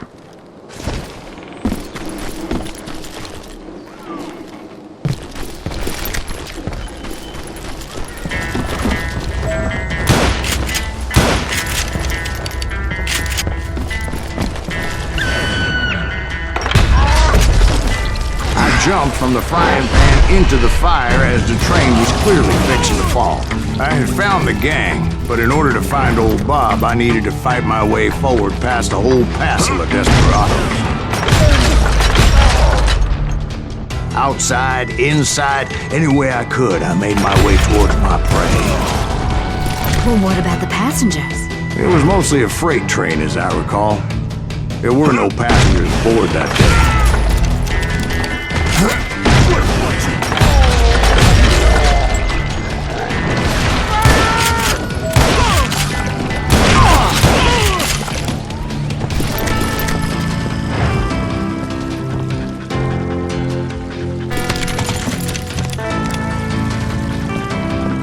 As I mentioned before, I am not fond of heights, but I was too busy dodging bullets to worry about falling to my death. Odds were I was likely to die that day anyway, so I was determined to take down as many of those bastards as I could. I can kill you with either hand.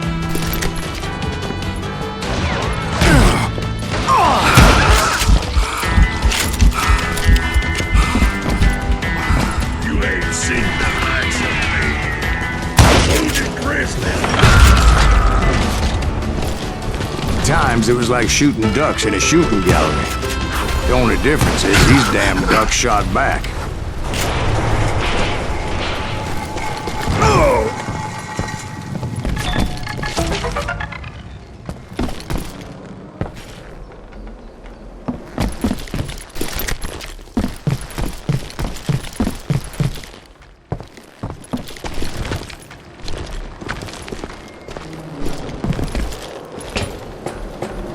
I kept hoping the law would show up and give me a hand. You mean like that giant Pinkerton posse that I read about? Did they come riding in, guns a-blazing to help?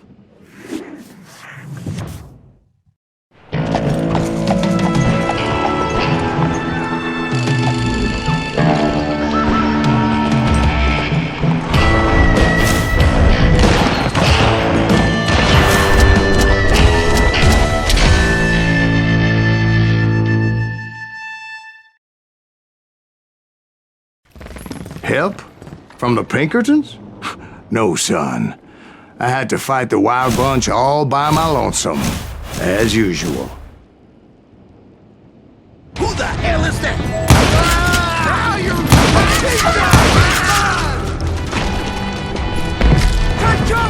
Retreat! Retreat! He's killing everybody!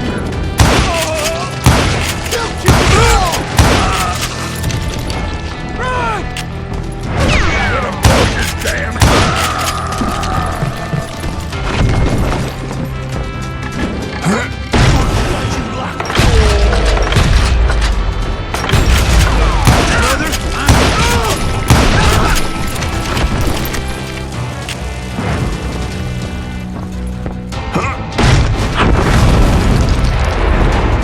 Guess is those dime novels didn't portray this as it happened, did they? Only a few stragglers were left. I had to cut them down pronto if I was going to stay on old Bob's trail.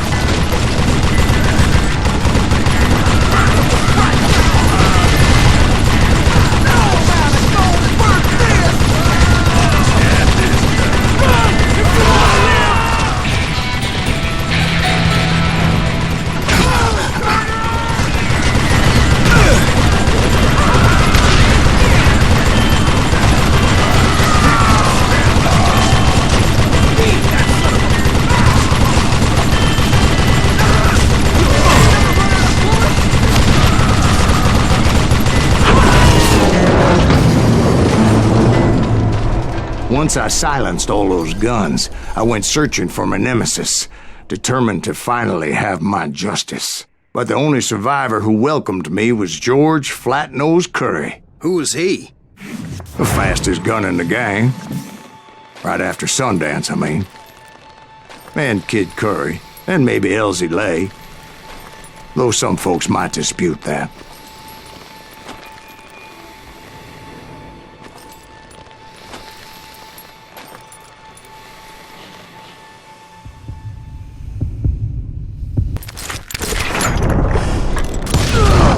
On that very same day, Butch Cassidy and the Sundance Kid decided to leave the Wild Bunch behind and decamped for South America.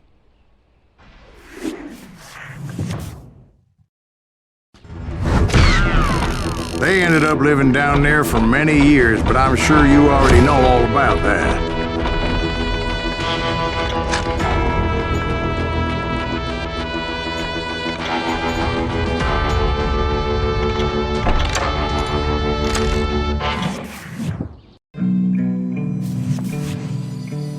I tried to find Bob Bryant, but it was as if he'd disappeared. Sometime later, I heard the Wild Bunch was back together. Kid Curry escaped from jail, and now he was running the whole shebang.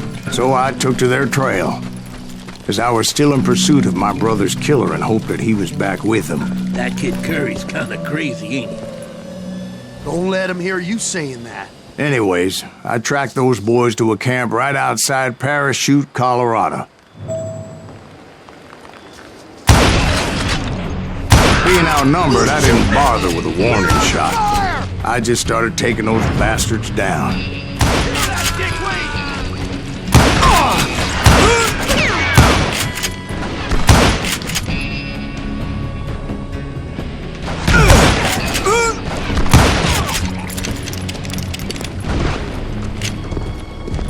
I'm ending you!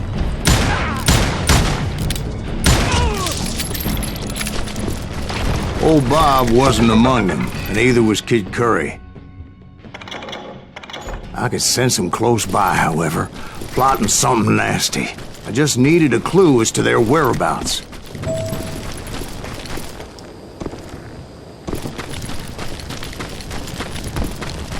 And I found one. A map with their bold plan clearly marked. This time they were fixing to blow up a train trestle. Property of the Union Pacific.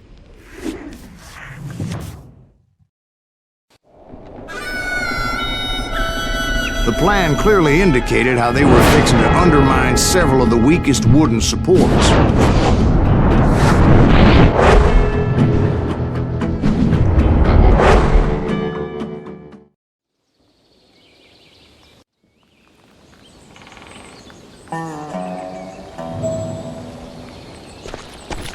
Kid Curry was considered the wildest of the Wild Bunch.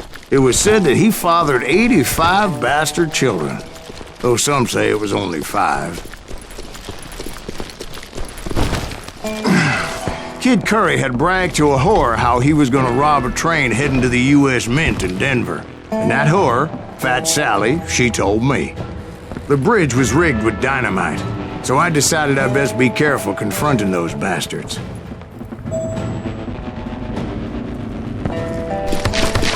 And I made it a point to remove any dynamite that I came across.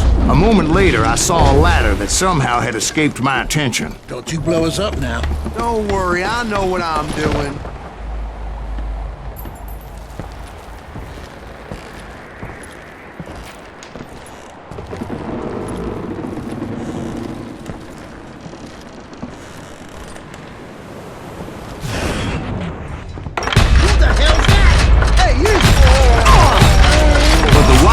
Did not take kindly to my presence and attempted to blow my head off. It appeared the kid had found a number of new recruits to bolster their ranks.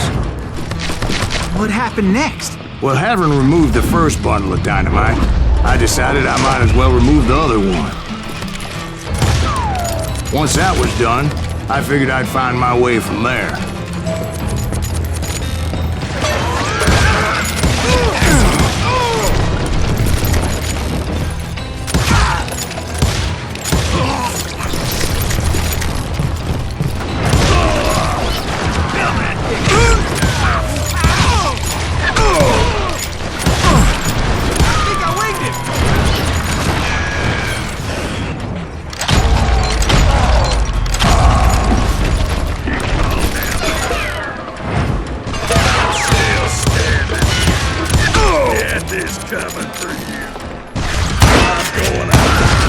So, what happened then?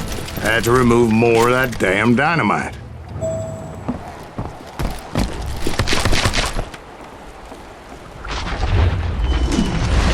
It must have been terrifying trying to make your way across.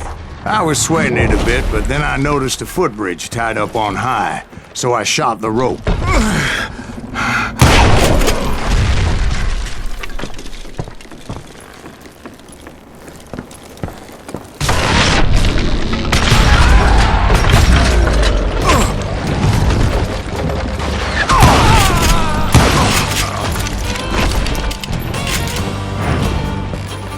So that was all the dynamite? Well, funny you should mention that, darling. As actually there was a fourth charge impeding my progress. Once I removed it, my path was pretty clear.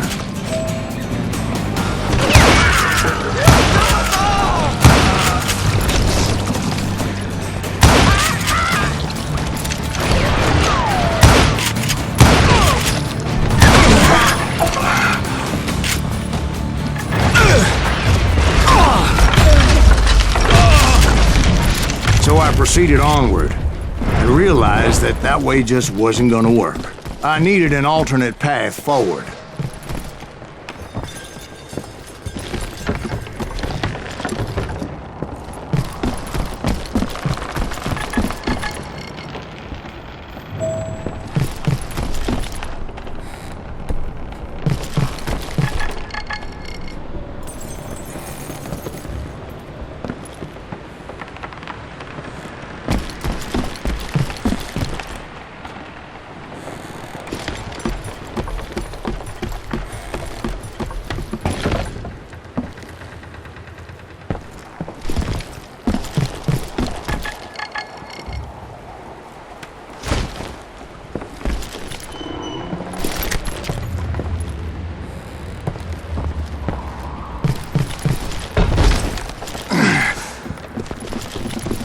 Luckily, I found a cave, and as I made my way back to the bridge, I saw something that concerned me.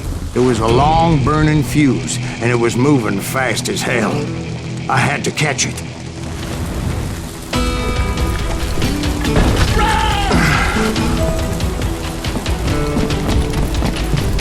The burning fuse was so damn quick, I had to run like the wind. I almost had it, but no! Thought I was gonna have a coronary when I lost sight of those sparks. My heart was pounding like a sledgehammer. I knew that failure meant boom! Then, finally, at the last moment. Whew. Of course, I was successful, or clearly I wouldn't be talking to you folks here today. Naturally, I removed the last dynamite charge. Well, it was a touching reunion.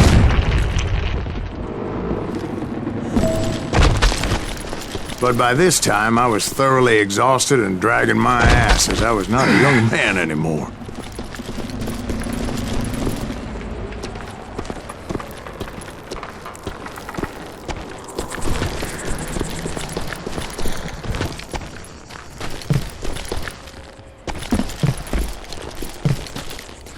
Kill that SOB! Make him bleed!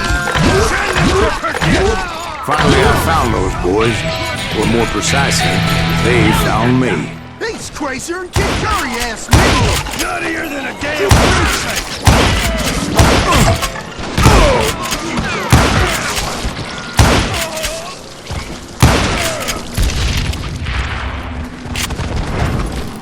Just when I thought things couldn't get worse, Kid Curry opened up on me with a goddamn Gatling gun. It was hidden in this tunnel and pretty well shielded.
Eventually, I brought that tunnel down.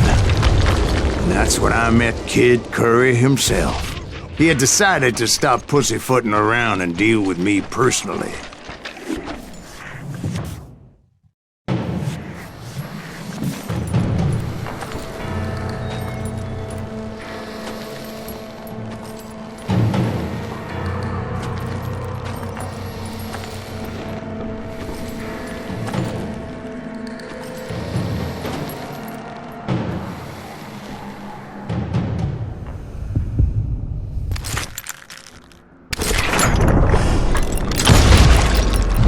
Fast as he was, I was just a bit faster. And as he lay wounded, I demanded to know the whereabouts of Roscoe Bob Bryant. He shouted at me, "Is that what this is about?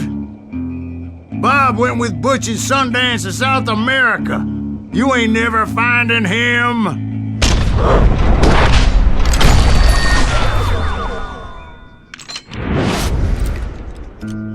Those were his last words.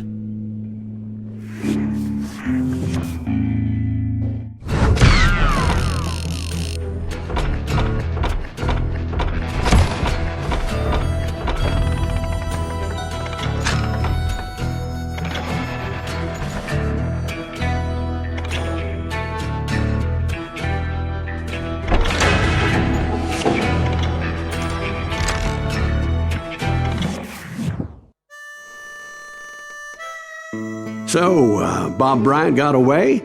I knew I'd never find him in South America. What about the other killer? Yeah, you kinda glossed over that one. Well, I found Jim not long after my showdown with Ringo. At the time, he was riding with the James Younger gang. Did I neglect to mention that?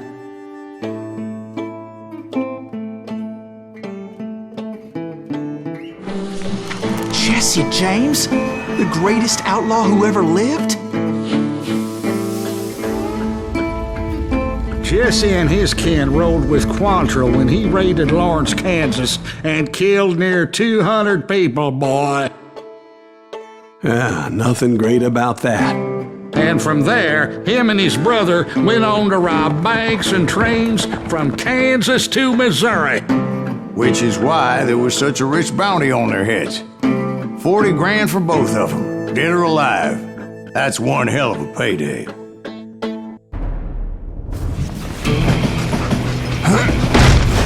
I confronted them as they were robbing a train.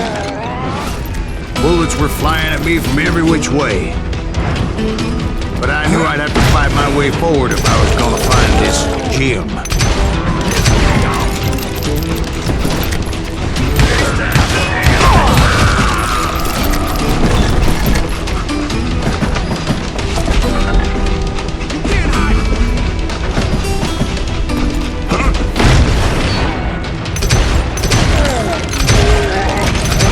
Now wait a second. Now, how'd they stop this train in the first place? Well, the James boys were experts at this.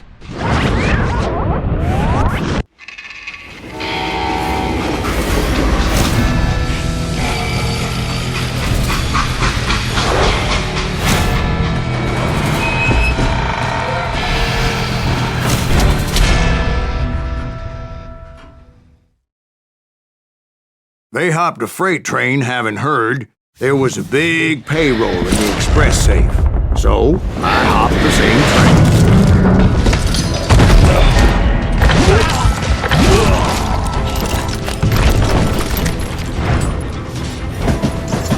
The James Younger gang was decimated after that little fiasco they had in Northfield, Minnesota. So Jesse needed more men and took on the killer I was after, along with a host of others. I was hoping to find my man and put a bullet in his head. Climbing around that train, I must have swallowed 100 damn bugs before I reached James that... Younger gang pulled the first train robbery west of the Mississippi. Sounds like you hold them in high regard. Everyone knows they were the most famous outlaw gang ever.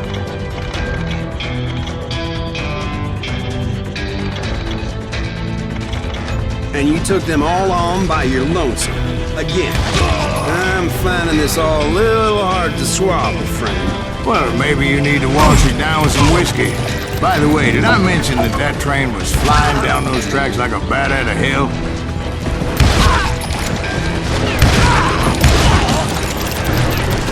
Put some holes in them!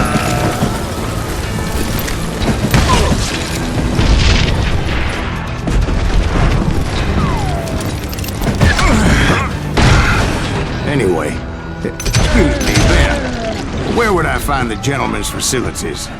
Suddenly I have an urgent need to drain my one-eyed snake. Well, I've had more than a few drinks, and I've been sitting here for quite a spell. Right through there. Let me show you.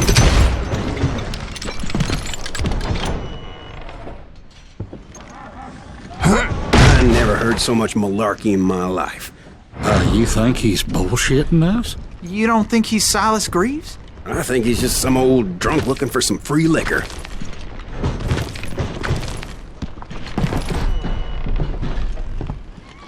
I don't know, Jack. I think I believe him. You don't think he met Jesse James? Oh, you gotta be kidding me. That story makes no sense at all. Jack. I mean, you gotta be 2 bricks short of a load to believe that cock and bull story. I don't agree. Jack, lay off the Do you ball. seriously think that tired old man went toe-to-toe with Jesse James? Well, that's better. Did I mention that this Jim was married to the infamous Belle Starr? Of course, I didn't learn that until later. Anyway, I made my way forward the best I could. Around the sides, over the roof. At some point, some sumbitch saw me and shouted out, "It's the damn Pinkertons!" It's the damn Pinkertons! Now, I never worked for that limey cocksucker, but I guess they assumed I was one of his assassins. Those evil bastards firebombed Jesse's mother's house and killed his stepbrother. So it was no wonder each and every asshole on that train wanted me dead. Everybody's always mistaking you for somebody else, aren't they? Why is that, I wonder? Don't let me know, Jack. I'm just telling you how I remember. I bet you are.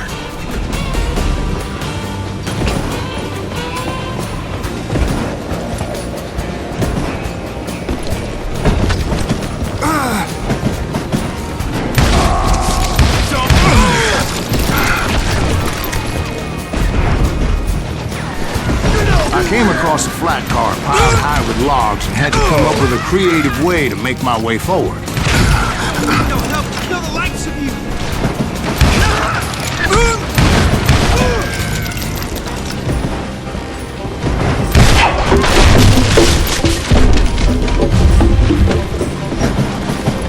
I wondered if I was ever gonna find the front of that train, or the bastard I was after. Right about then, I was attacked by some asshole on a Gatling gun. Well, seems like you run into a lot of them. Asshole? Gatling guns. Yes, I did. Now, I don't remember how I took it out. It was either a bullet or dynamite. Where would you find dynamite? Does it really matter, Jack? You're messing with the flow of the story here.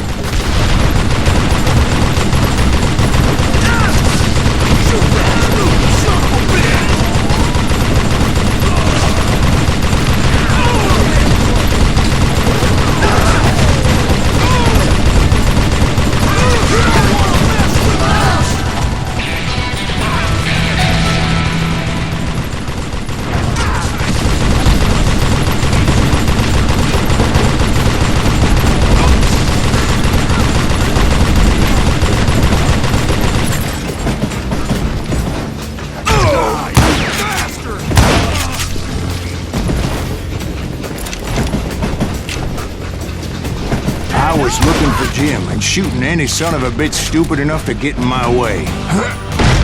And that included Jesse James himself.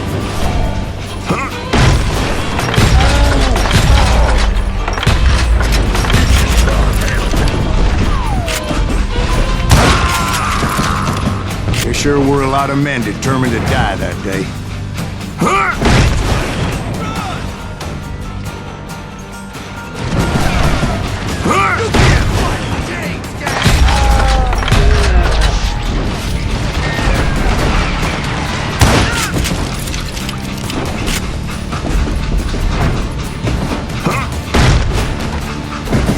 It was then that Jesse detached the express car from the rest of the damn train.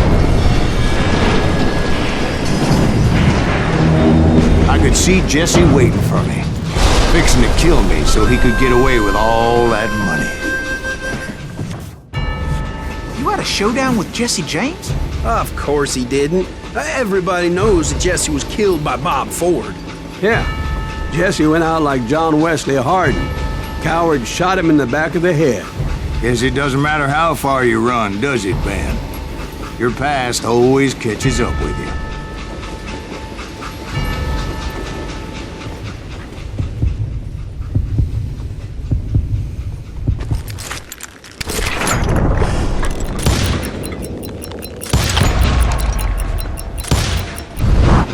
Yeah, I didn't kill Jesse James. Just wounded him bad enough to convince him to hang up his guns. What about that Jim fella? What happened to him? I figure he was up front with a gun to the engineer's head. That bastard slipped away again. I'll tell you how I got him. But first I need to wet my whistle.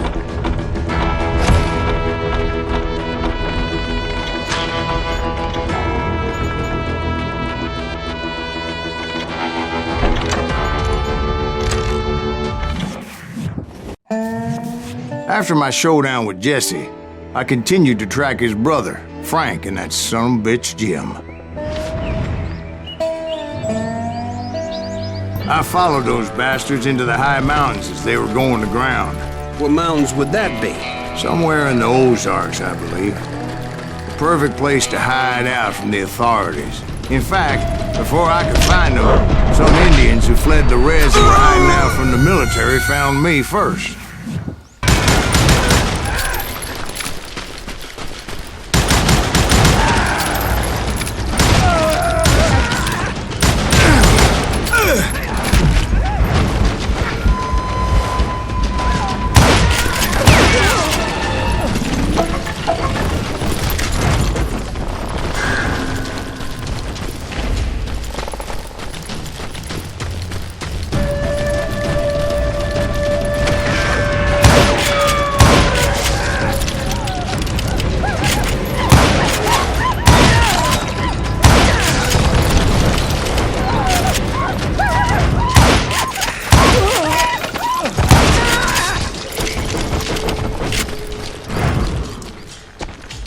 Hey, how about another whiskey, Ben?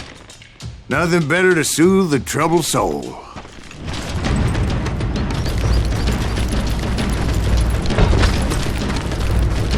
Now, where was I? Indians, right.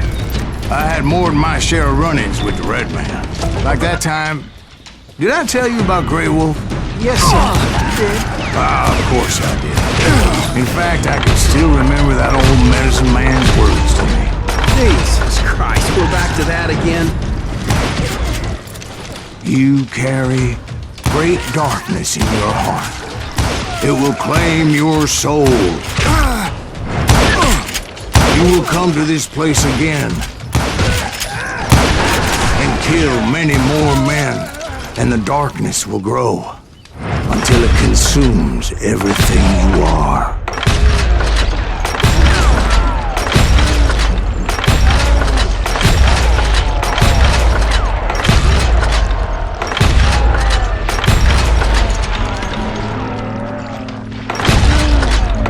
So, did you ever find it?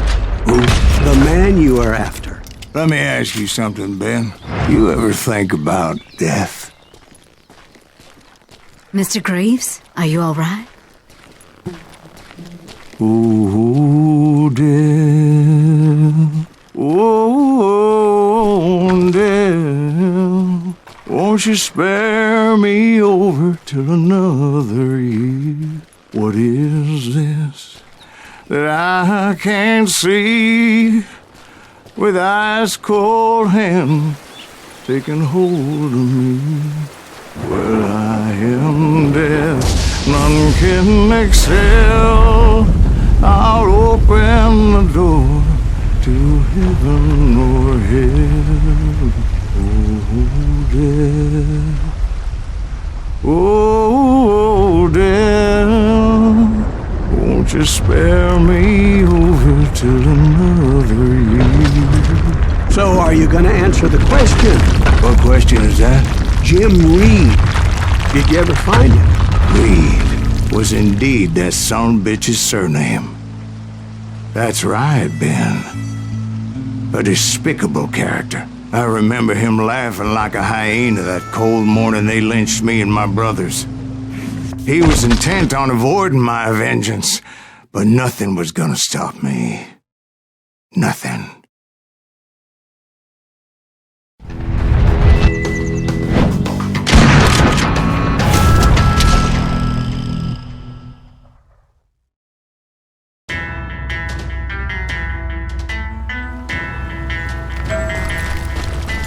I finally did track those outlaws down. They had long rifles with scopes and were well positioned to pick off any poor soul who came anywhere close.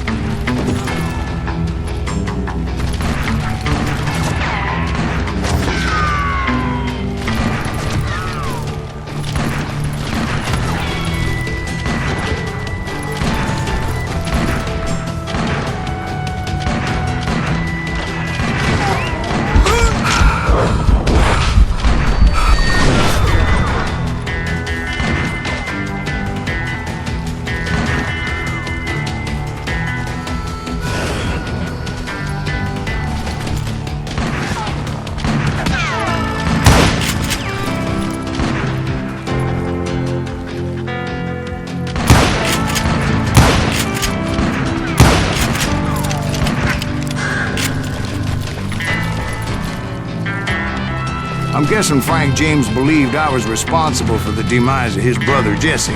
I couldn't really disagree with the man, as I thought Jesse was dead then as well. He backed off as I closed in on him, but he was still intent on killing me. And when I closed in on him again, he backed off again, looking for a better angle on me. Hell, I can't fault Frank for wanting his revenge, as I was there for the same damn reason myself. At this point, I'm guessing you think Silas Greaves is a worse murderer than Jim Reed ever was. No, sir. A man who spent half his life killing somebody's brothers, fathers, sons. I think you were just looking for justice, sir. Is that what I was looking for, Dwight? Is that what it was? Justice? Isn't that why you were hunting the James gang? The James gang. Right. I finally found Frank holed up in his mountain cabin, and he was determined to have me dead. It was a pitched battle that could have gone either way. Luckily, I had some dynamite in my possession. Dynamite? On your person? A few sticks, just in case. It's always good to be prepared. Right. I'm just laying out the facts as I remember them, Jack. That son of a bitch! Take him out! Just one man! Put him down! I want that bastard dead! Come here!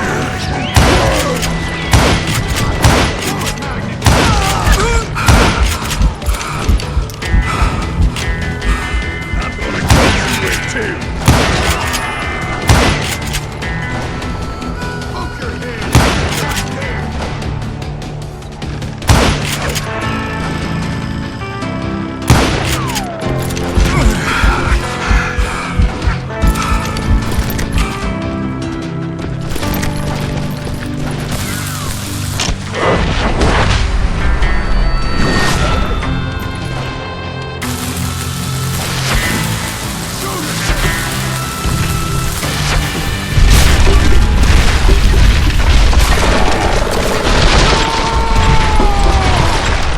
Shack? Well, it went tumbling right off that cliff. With Frank James still in it? Yes, sir. But Frank James is still alive, living in Missouri, showing folks around the family farm for 25 cents a tour. I didn't say he died in the fall, now did I?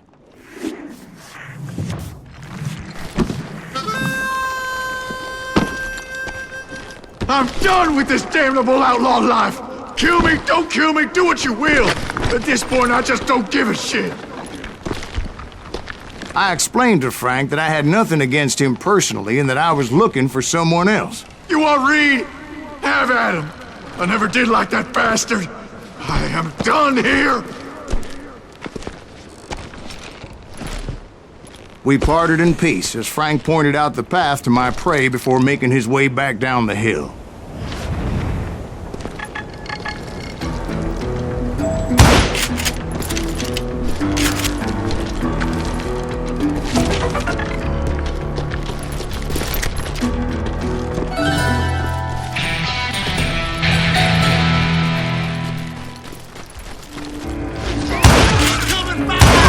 What happened with Reed? Well, I finally found the last of the gang hiding in a nearby cave. First, I had to dispatch the lookouts, as I was determined not to let that murderer escape my revenge again. But rather than wander in willy-nilly, I decided it would be better to smoke that sumbitch out. "Hey, Reed!" I shouted. "No wonder you're so ornery. Can't be easy being married to Belle Starr. While you're off providing for the family, she's spreading her legs for every Tom, Dick, and Cole Younger. Not an attractive woman exactly, but very friendly. At least she was to me." Son of a bitch! It was then that the last bunch of bandits jumped out of hiding. Why won't this asshole give up? Someone please!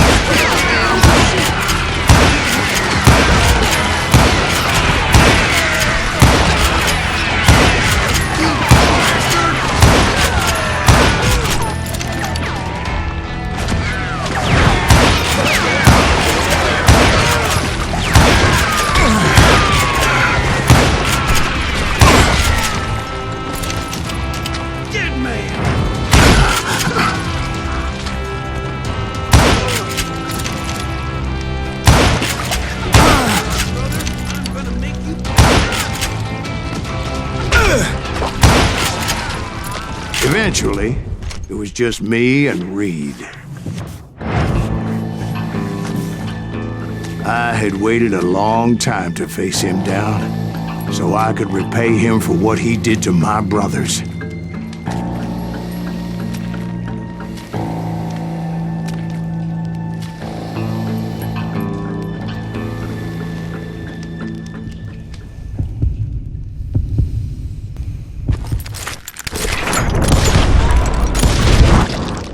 And repay him I did.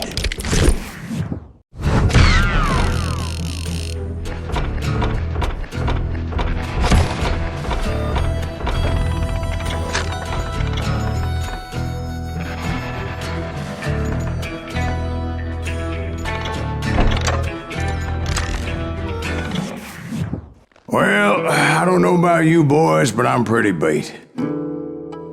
Well, it's too damn bad you never found that Bob character. Seems a shame he never had to pay. Well, funny thing about that, I did have one more chance at him.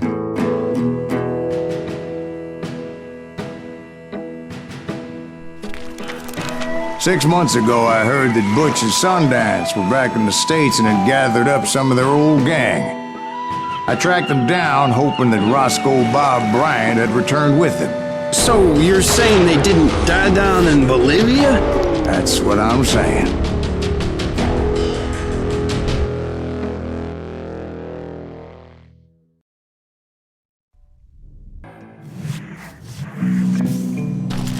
"40 years I had waited to get my hands on the last of my brother's killers. Not even an army of demons could have stopped me now.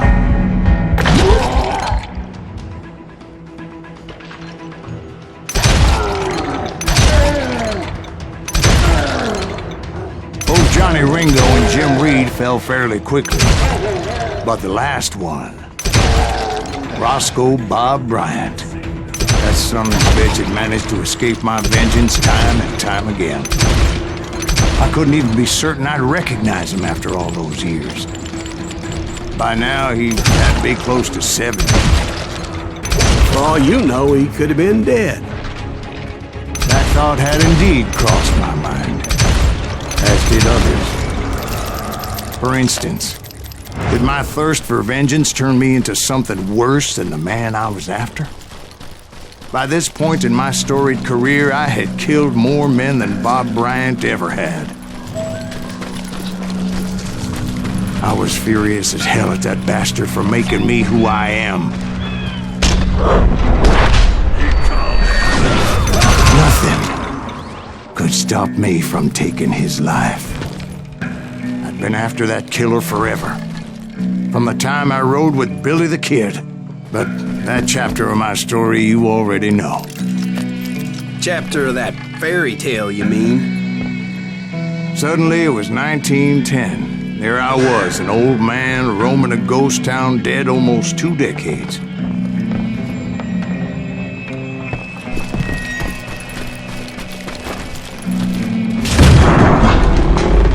town was falling apart, just like me.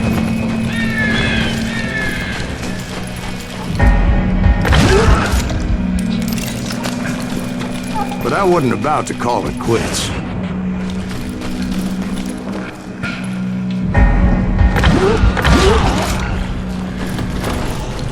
Even though the ghosts of my dead brothers were begging me to end what I started so long ago.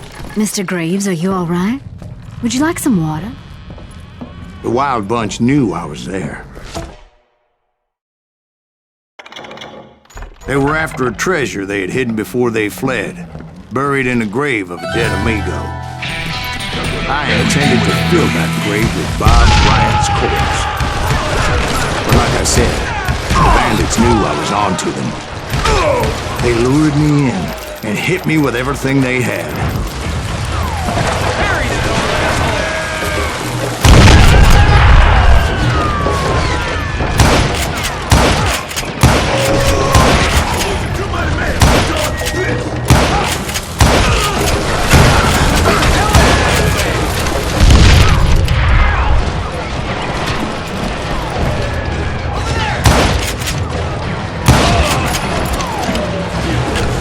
But you obviously prevailed since you're sitting there. Actually, in that moment, I did not prevail. So I suppose we're talking to a ghost. Funny you should put it like that, Jack.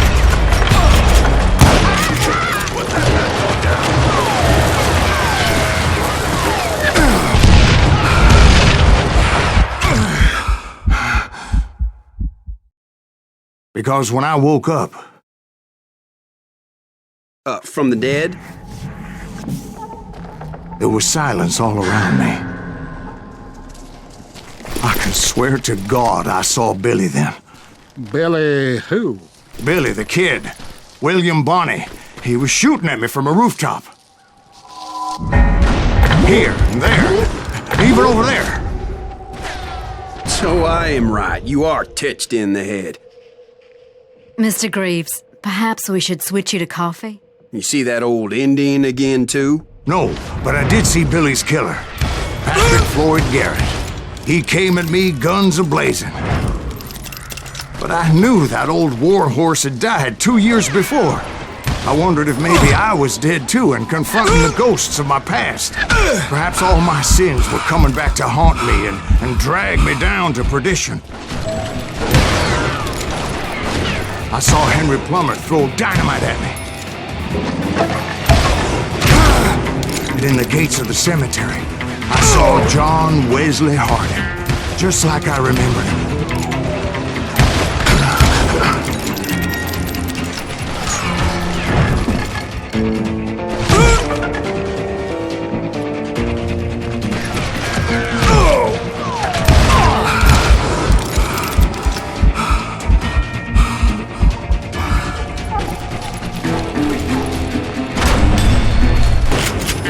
No ghost army was stopping me.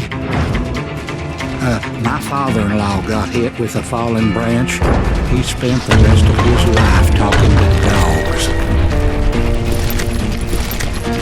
Newman Hayes Clanton, William Brocious, John Peters Ringo, they all wanted me dead.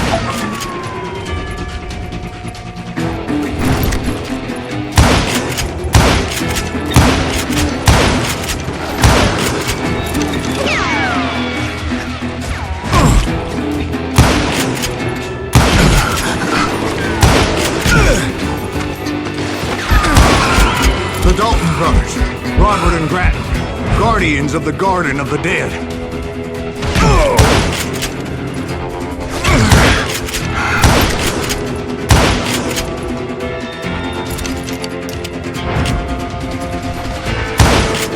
George Curry and Harvey Logan, alias Kid Curry, both thirsty for vengeance from the great beyond.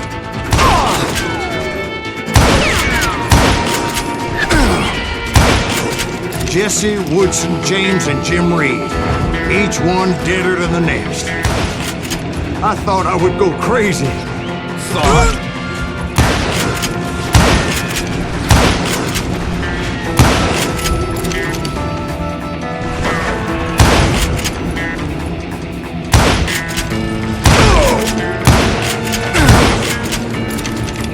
Finally, I saw Harry Alonzo Longabaugh. The Sundance Kid? Like a general leading his legion of the dead. You told us before that you'd seen him alive. He was alive.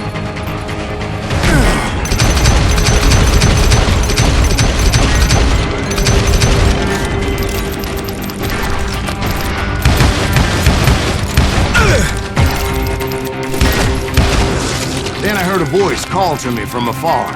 It was Robert Leroy Parker, a.k.a. Butch Cassidy, coming at me from out of the fog. Thanks for taking care of that bastard.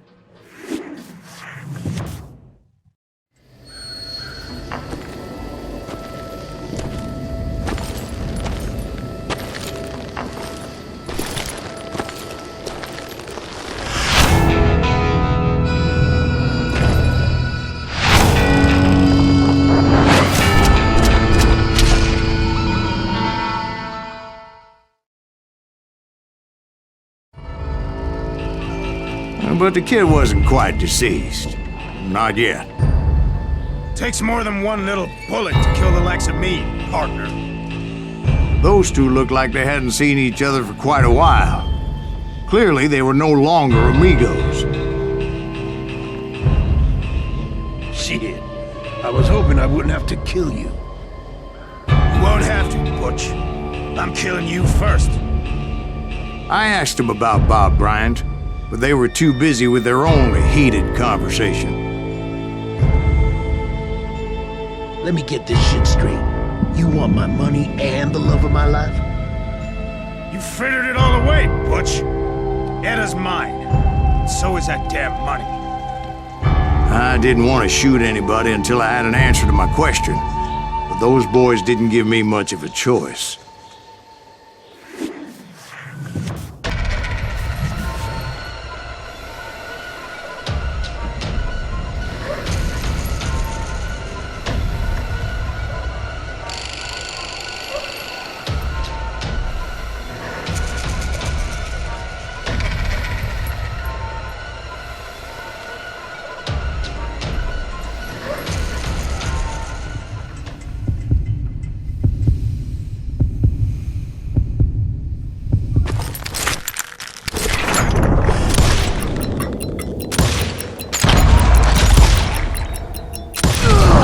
Butch Cassidy and the Sundance Kid died there in that cemetery not 6 months ago.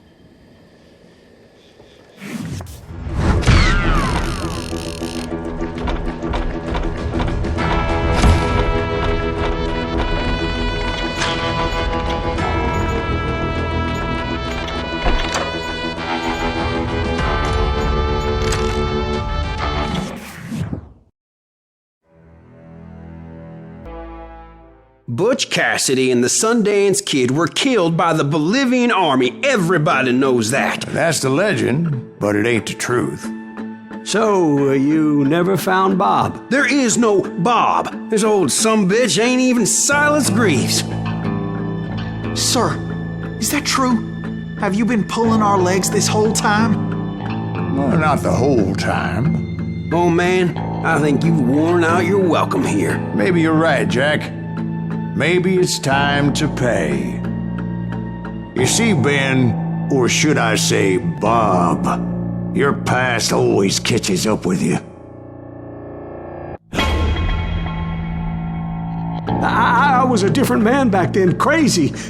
Drinking, I've changed my ways, I swear to you.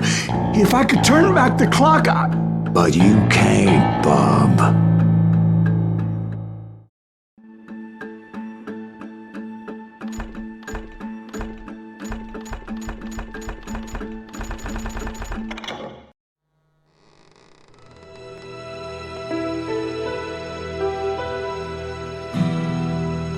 Why'd you toy with me like that? Telling those tales, knowing all along. Why not just lay your cards on the table? Here. I won't have it said that I left you with nothing. That's how you want it? So be it. Holy shit! Right, Molly, move against that wall. Go!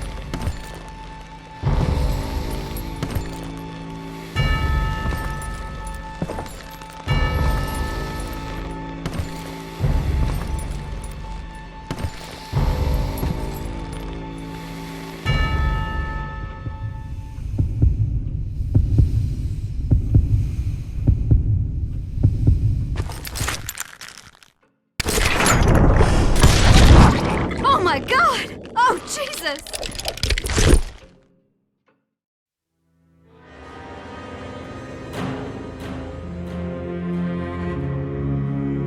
Did you know it was him all along?